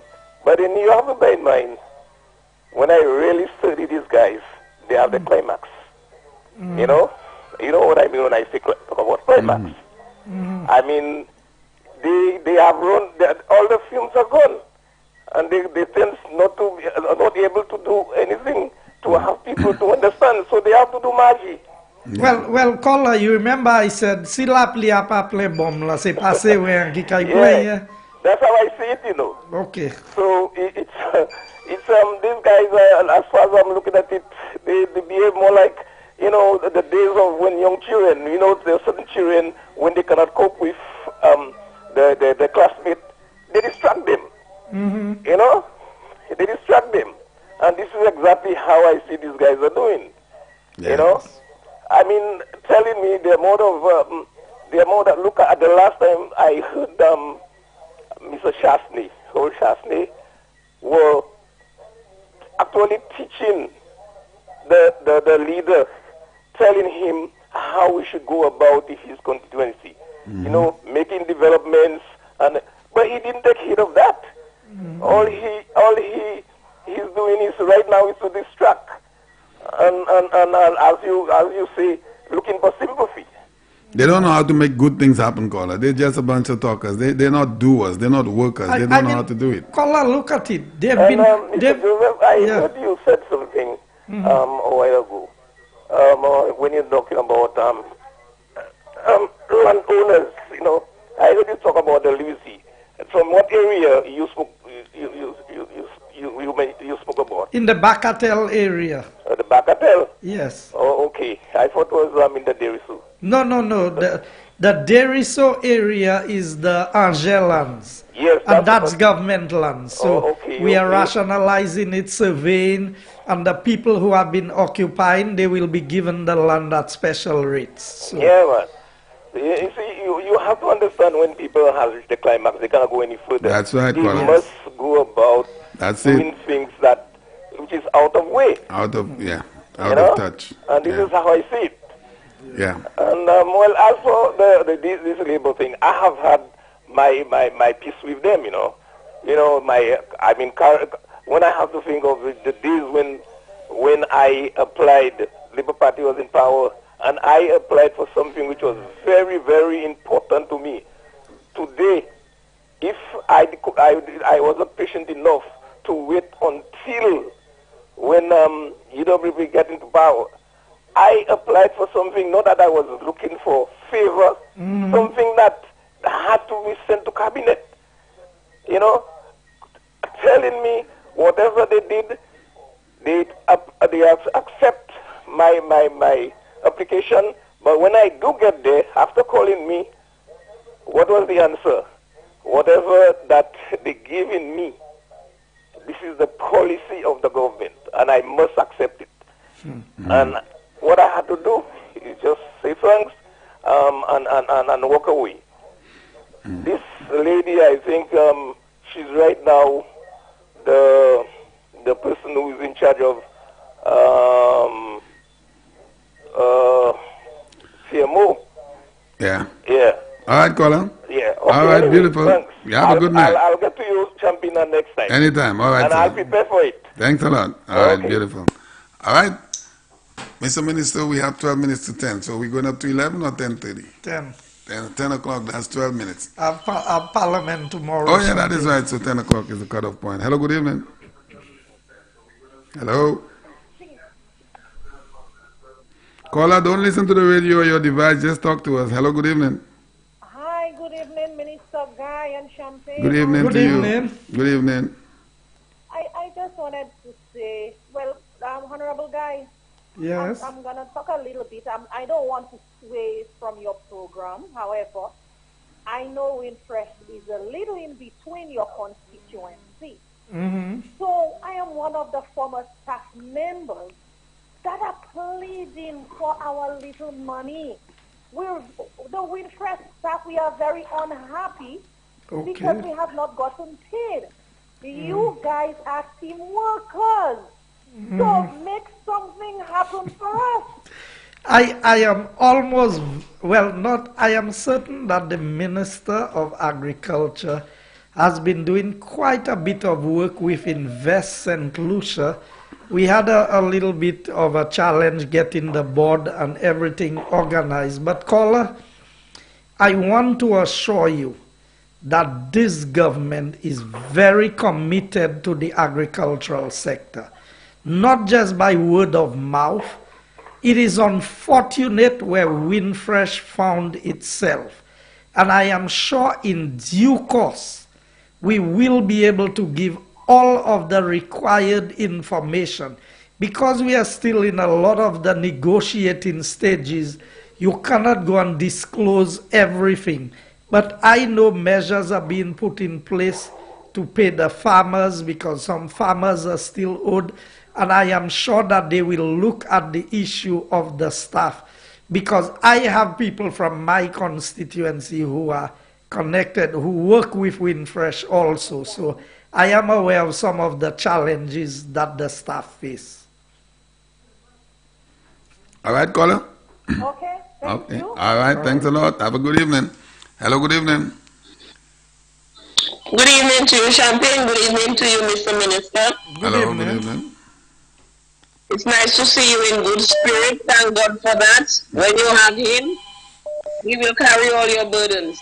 Always. Trusting Him all the time. Yes. Never give up. Thank now, you. let's go.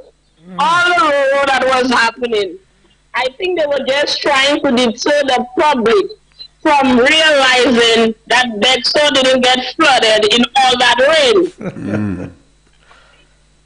That's kudos to you. Caller, I'm thanking you on behalf of the people of Bexar. I'm not from Bexar, right? Okay. But good job.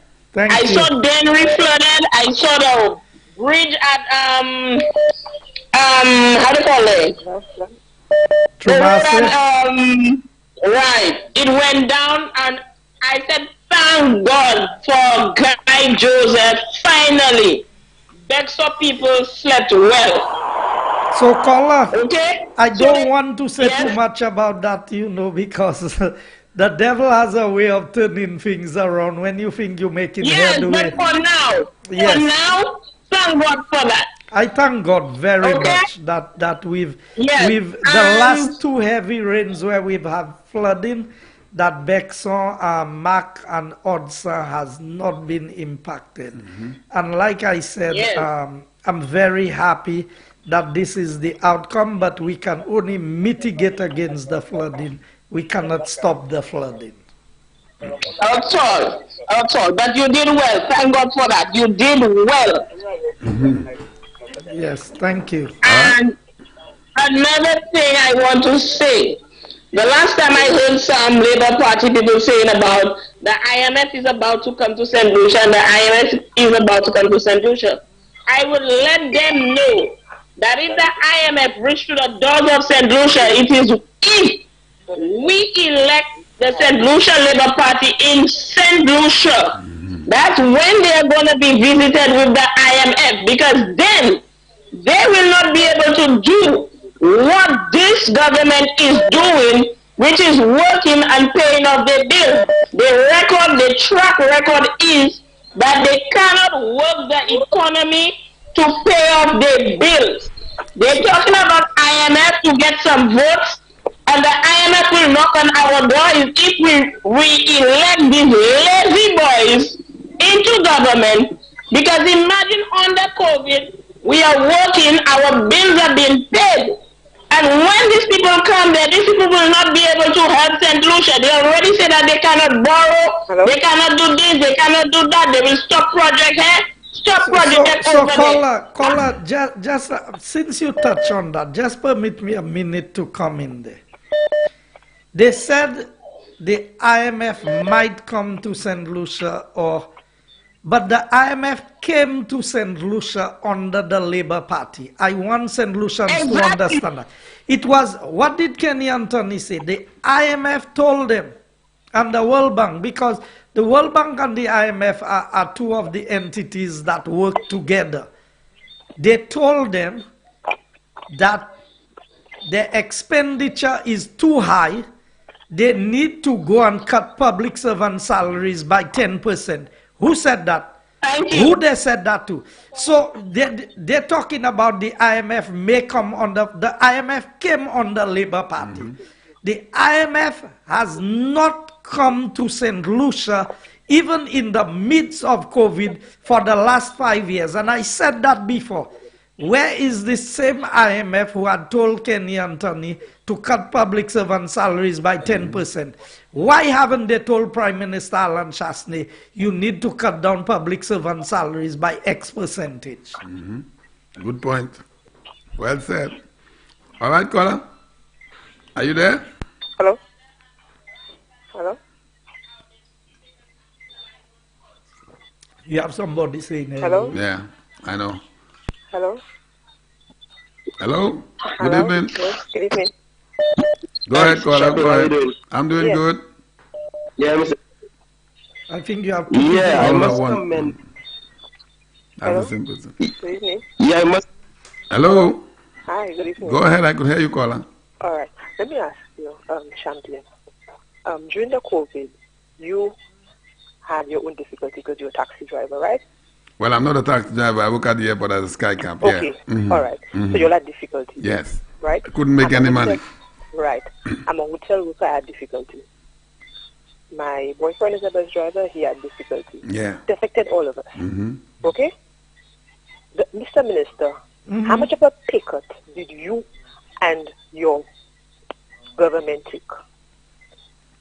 I'll listen off air. Thanks a lot. Okay, so nobody in the government took a pay cut.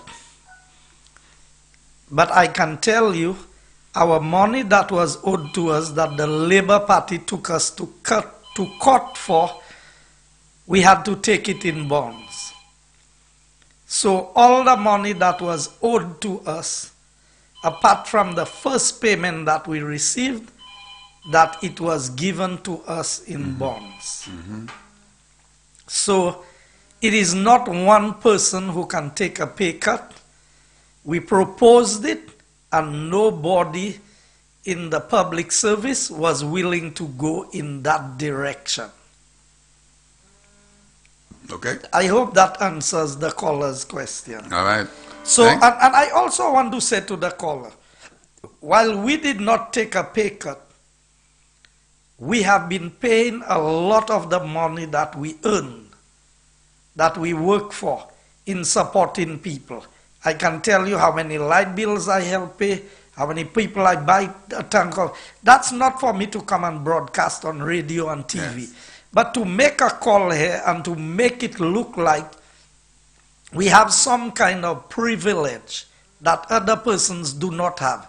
We are public servants like everybody else. We work, we get paid. The difference is that politicians on both sides of the political divide, because I am sure the opposition MPs, in the salaries that they get, they spend some of it on their constituents. All right. Thanks a lot. Thanks for holding, Colin. Good evening. Hello? Hello, good evening. Yeah, good evening, Champion. Good evening, sir. Yeah, good evening, Mr. Bear. How are you doing? I'm doing all right. You must recognize the voice from out a young guy. You always speak, for non thoughts. Okay. But I wanted to commend him in the very well done. When it comes to his constituency in particular, with all the noise that's going on, with all the corruption and this corruption that they're showing everything, yet still, you cannot prove to us the nations where guys corrupt. So that's the thing. So I just want to take that time to just thank him on what he's doing. He has promised constituents a number of things and has delivered, I would say 80%, because I think in all sides, we two things together. I think it's the multi-purpose court and land at Otsa. These two last promises. Correct me if I'm wrong. I think that's the two last ones. Yes, and the land we are at a very advanced stage with it. That should be coming through very soon. And the multi-purpose court is something I said that would have to come much later on. Yes, but what I'm saying is that you must commend somebody when they keep the promises and applaud them. That's all I have to say. All Thank you very much. Thanks a lot. That's great. Great stuff. All right. Hello, good evening. We have 1 minute to 10 o'clock, and the minister is going to be out of here by 10:05. Hello, good evening. Hello? Are you there? Okay, so we lost this one. Let's take this one. Hello, good evening. All right, good night. Good night. Hello, good night. Go ahead, Good caller. I night. could hear you. We could hear you. Okay, all right. Mr. Joseph, yes, the head table. Champagne, yes. Mr. Joseph, I'm so happy to see the way.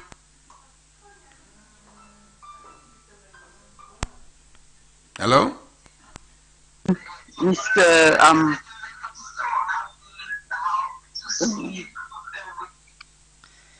The way you took on what happened in the church.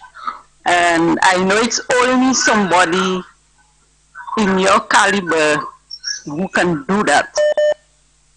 And I'm applauding you for that. I know that Mr. Joachim, he has his problems.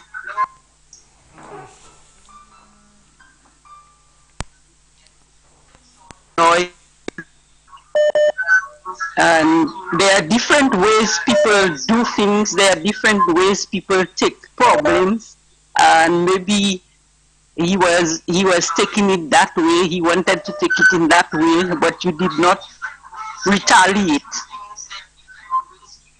And I applaud you for that. Okay. All right. Thank you, caller. And yes, but I need to say something about I heard you talking about the lands which is being so caller, you there need are to some stop listening. lands. Stop listening to the device and just talk, because we are hearing you. There's a delay. Yes, I on know your... I have to stop listening to it, but you know it's coming on. Well, turn it down, Okay, caller. I have turn a it down. problem with the land issue. I have a land issue. Where is that? I want to know whether the people who own land, who has property in the places that they're separating the land. So what do you do with these people who own that land there? Because in separating the land, people who just come up and say, okay, excuse me, okay, I'm living here and this is my land, so I want to buy the land. No, but caller. And when they say they want to buy the land, okay, the land is being separated to them. So I want to know, if somebody owns a land, if I'm a landowner and people are just living on my land, and these people come and say that the land belongs to them, what do you have in place for people like me if I own a piece of land and people are living on it? What do you have in place for people like me? So caller, because I'm caller, so let him explain, caller. Let him explain to you. You are asking me a question and you're not giving me a chance to answer. People. Okay. All right. Well. Okay. Answer. No. Just stay on the line. If you own land and people occupying your land, government cannot do anything about that.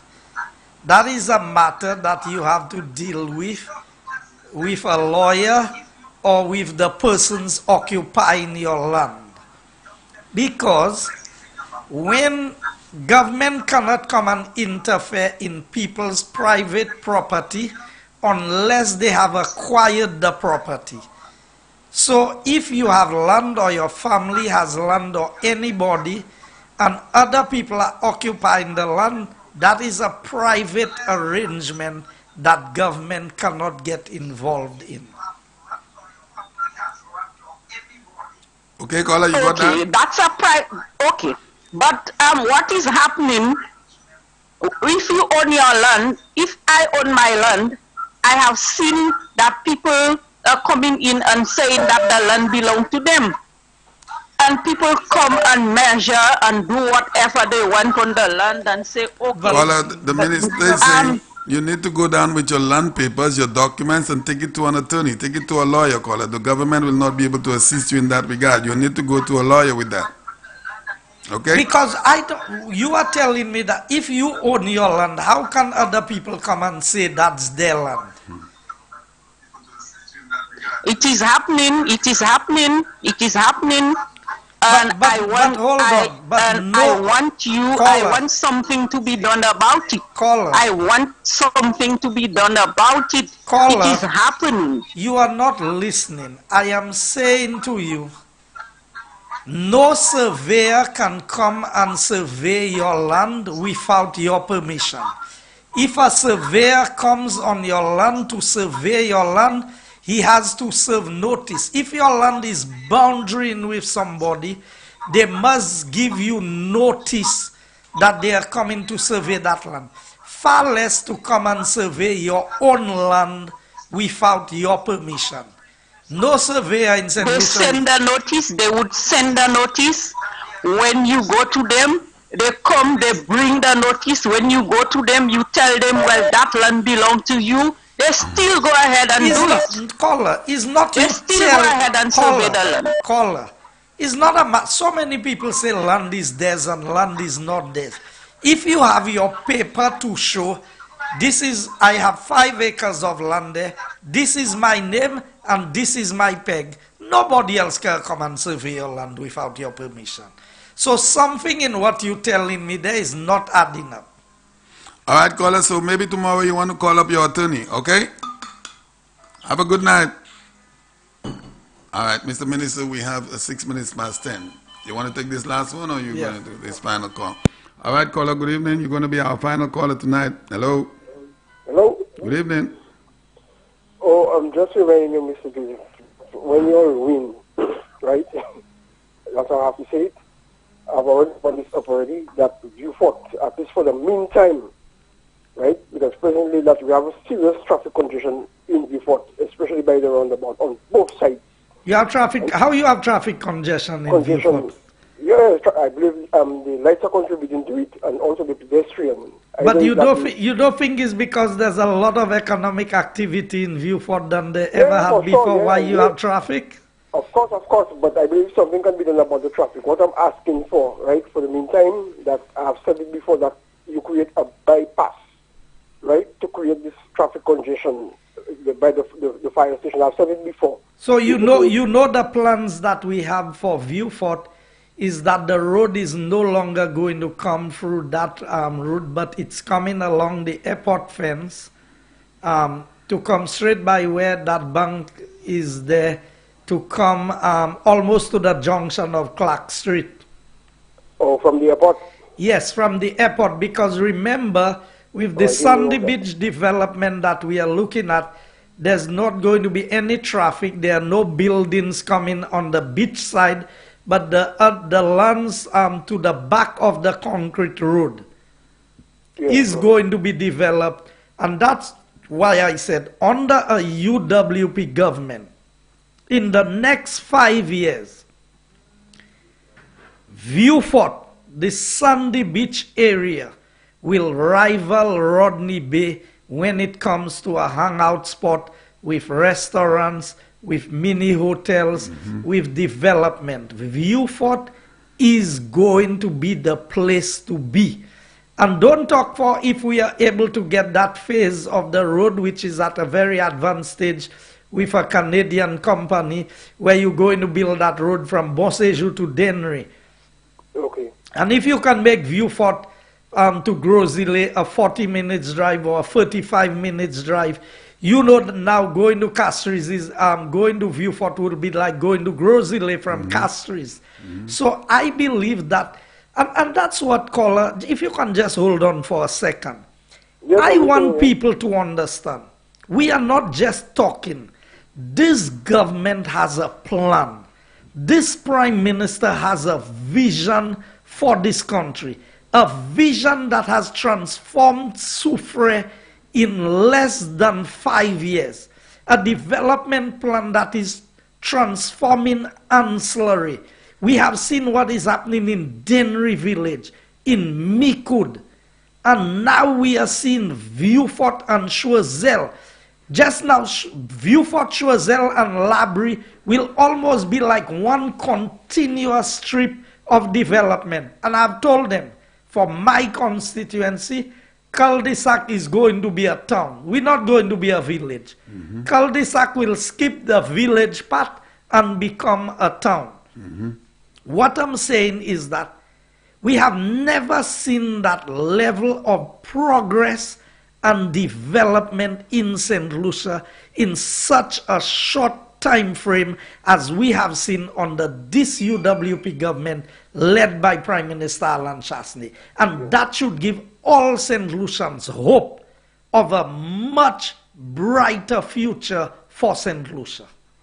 Well, okay, I'll be looking out for that development, and don't forget the back of the road. The back of the road can also contribute something to at least to relieve the traffic. Yes, yeah, it will bring much, great development for people to that back of the road, because there's a lot of space when you develop that back of the road. Right, the old cemetery was. I think I said it the last time. There's quite a lot of space. You have not seen traffic in Vieux-Fort yet, you know. You see, when we build that cruise port terminal, and then you see when the airport is completed and St. Jude is fully operational, and we have 2 more call centers in Vieux-Fort that going to employ a couple thousand other young people, and the development Windward and Leeward Brewery is doing there, the developments that Bryce is doing in Vieux-Fort. I mean, the prospects are bright. I've not even mentioned DSH and the full development. So I know that there are very bright things in store for St. Lucia, for total development of this country in a very holistic manner. Okay, well, if you say so, well. So you have to start preparing yourself. No matter how many roads we put, you will have to deal with some traffic congestion in Vieux-Fort. That amount of congestion, because I have to divert, on both sides. So if you say it's going to be worse, well, something has to be done about those roads. With development, you're going to get that. That's why we are looking at the road. They said we built road for DSH. We didn't build road for DSH. We built road to accommodate the traffic flow, so we can bypass view. So the whole idea is that road that is built there is going to take you to a roundabout, and that roundabout will link you to the airport terminal. But also now you can make the right turn up to Larry Shoes, and you can bypass and find yourself in Black Bay or Auger or these areas. I know, I passed it many times. I like the road. It's a relief for me too. Okay, so when you had the Labour Party say we build road. All right, thanks a lot, caller. Have a good night. Yes, that's the end of the call. So I just want to close on this. When you had the Labour Party say we build road for DSH, that's because these fellas in the Labour Party have no vision. They do not understand development. And the closing of the garbage dump has given higher value to everything in that general area of Vieux-Fort. And so, knowing the developments that are going to take place, you need additional roads. It's not like Castries that you are already congested and people have built, there's nothing in place, you cannot change the roads or anything. Right now, we are developing Vieux-Fort, and the Prime Minister with his team, including people from economic development and the reps in Choiseul and Mikud and these areas, they have looked at the master plan development, and they have realized that if you are going to send all the traffic through Vieux-Fort, you're going to have a problem. So right now, the road network is going to be improved in the Vieux-Fort area. And that's what Dr. Anthony is concerned about and the Labour Party. So you will see them attacking Herman Gill, Minister Herman Gill Francis, because they understand that the people of Vieux-Fort have bought into the vision of the United Workers' Party, because it's not a pipe dream. They are seeing the reality. Look at the size of the water project that's going on in Vieux-Fort. Now, when you have that cruise port terminal down there, and you have that airport completed and you're doing home porting for the cruise ships. You need about 2 or 3 hotels down there to be able to accommodate the people who would start their cruise and end their cruise in St. Lucia. So the prospects are bright. That is why the Prime Minister looked at it and said, let's keep working.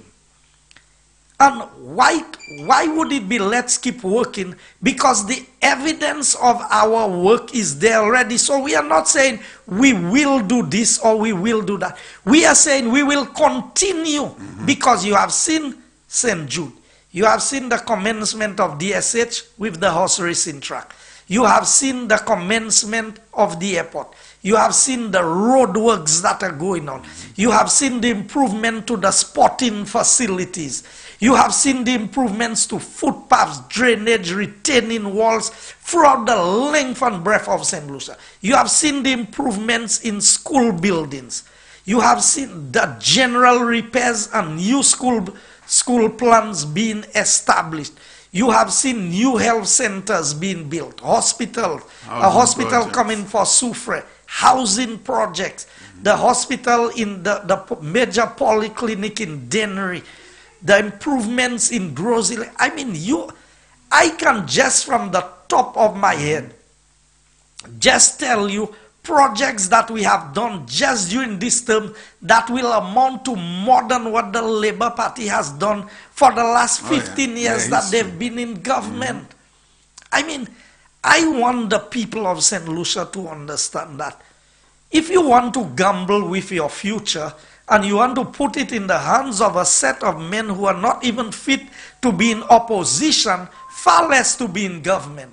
I don't know where St. Lucia will end up, but I know that St. Lucia is in good hands today, and I appeal to everyone, let us continue the work that we have started in building a new St. Lucia. Thank you, Champagne. Thank you, callers. We cut it short tonight because we have Parliament tomorrow. I know we're going to have a long day in Parliament, and I am ready for Parliament tomorrow. So whatever you didn't hear from me tonight, you will hear the rest in Parliament tomorrow. Definitely. Thank you very much, people of Castries Southeast. I love you. The people of St. Lucia, I love my country, and I will continue to do what the people have elected me to do, work to build a new St. Lucia. Thank you and good night. All right, and thank you very much, Mr. Minister, and all of our callers. Those of you who continue to call me on the WhatsApp platform, we are unable to take your calls. The Minister has to be in Parliament tomorrow, and this is why he had to cut it short. But reserve your questions for next Monday evening, God's willing, and he will be able to have all of your questions answered as he will have some more time. So we want to say thank you very much for tuning in into the program Inside Castries Office. Don't forget tomorrow morning, the program Champagne in the Morning. We will have a beautiful lady in studio to let you know all about our bingo that's coming up this Saturday, the day before Mother's Day. Yes, our bingo is on. It's going to be held right here at Sky FM Studios on Saturday, the 8th of May. So those of you who have not purchased your tickets are going for 1 for 10 and 3 for 20, and also the raffle tickets, 2 raffle tickets for $5. So you could call me, you could call into Sky FM, you could visit your various constituency branches, and they will be happy to sell you all of your bingo and raffle tickets. So tomorrow morning I'm going to be here with a beautiful lady where she's going to explain to you all of our gifts, our prices that we have in store for you on Saturday with the bingo, the Flabo Bingo Night. That is coming this Saturday, the 8th of May. So tomorrow morning, I'm going to be back here at 9 o'clock. But before me, Brother Norbert Williams will be here with the program Keeping It Real, radio edition. That is tomorrow morning from 6 o'clock, and then I come in at 9. So until tomorrow morning, St. Lucia, you have a great evening. We will continue with some beautiful news, some great news from the BBC. And we are urging the Labour Party to listen to the BBC because apparently they are not in tune with the outside world, what is going on in the outside world. So until tomorrow morning, you have a great night, St. Lucia. We love you, and bye. Decisive moment. So you and Guillermo... Bye.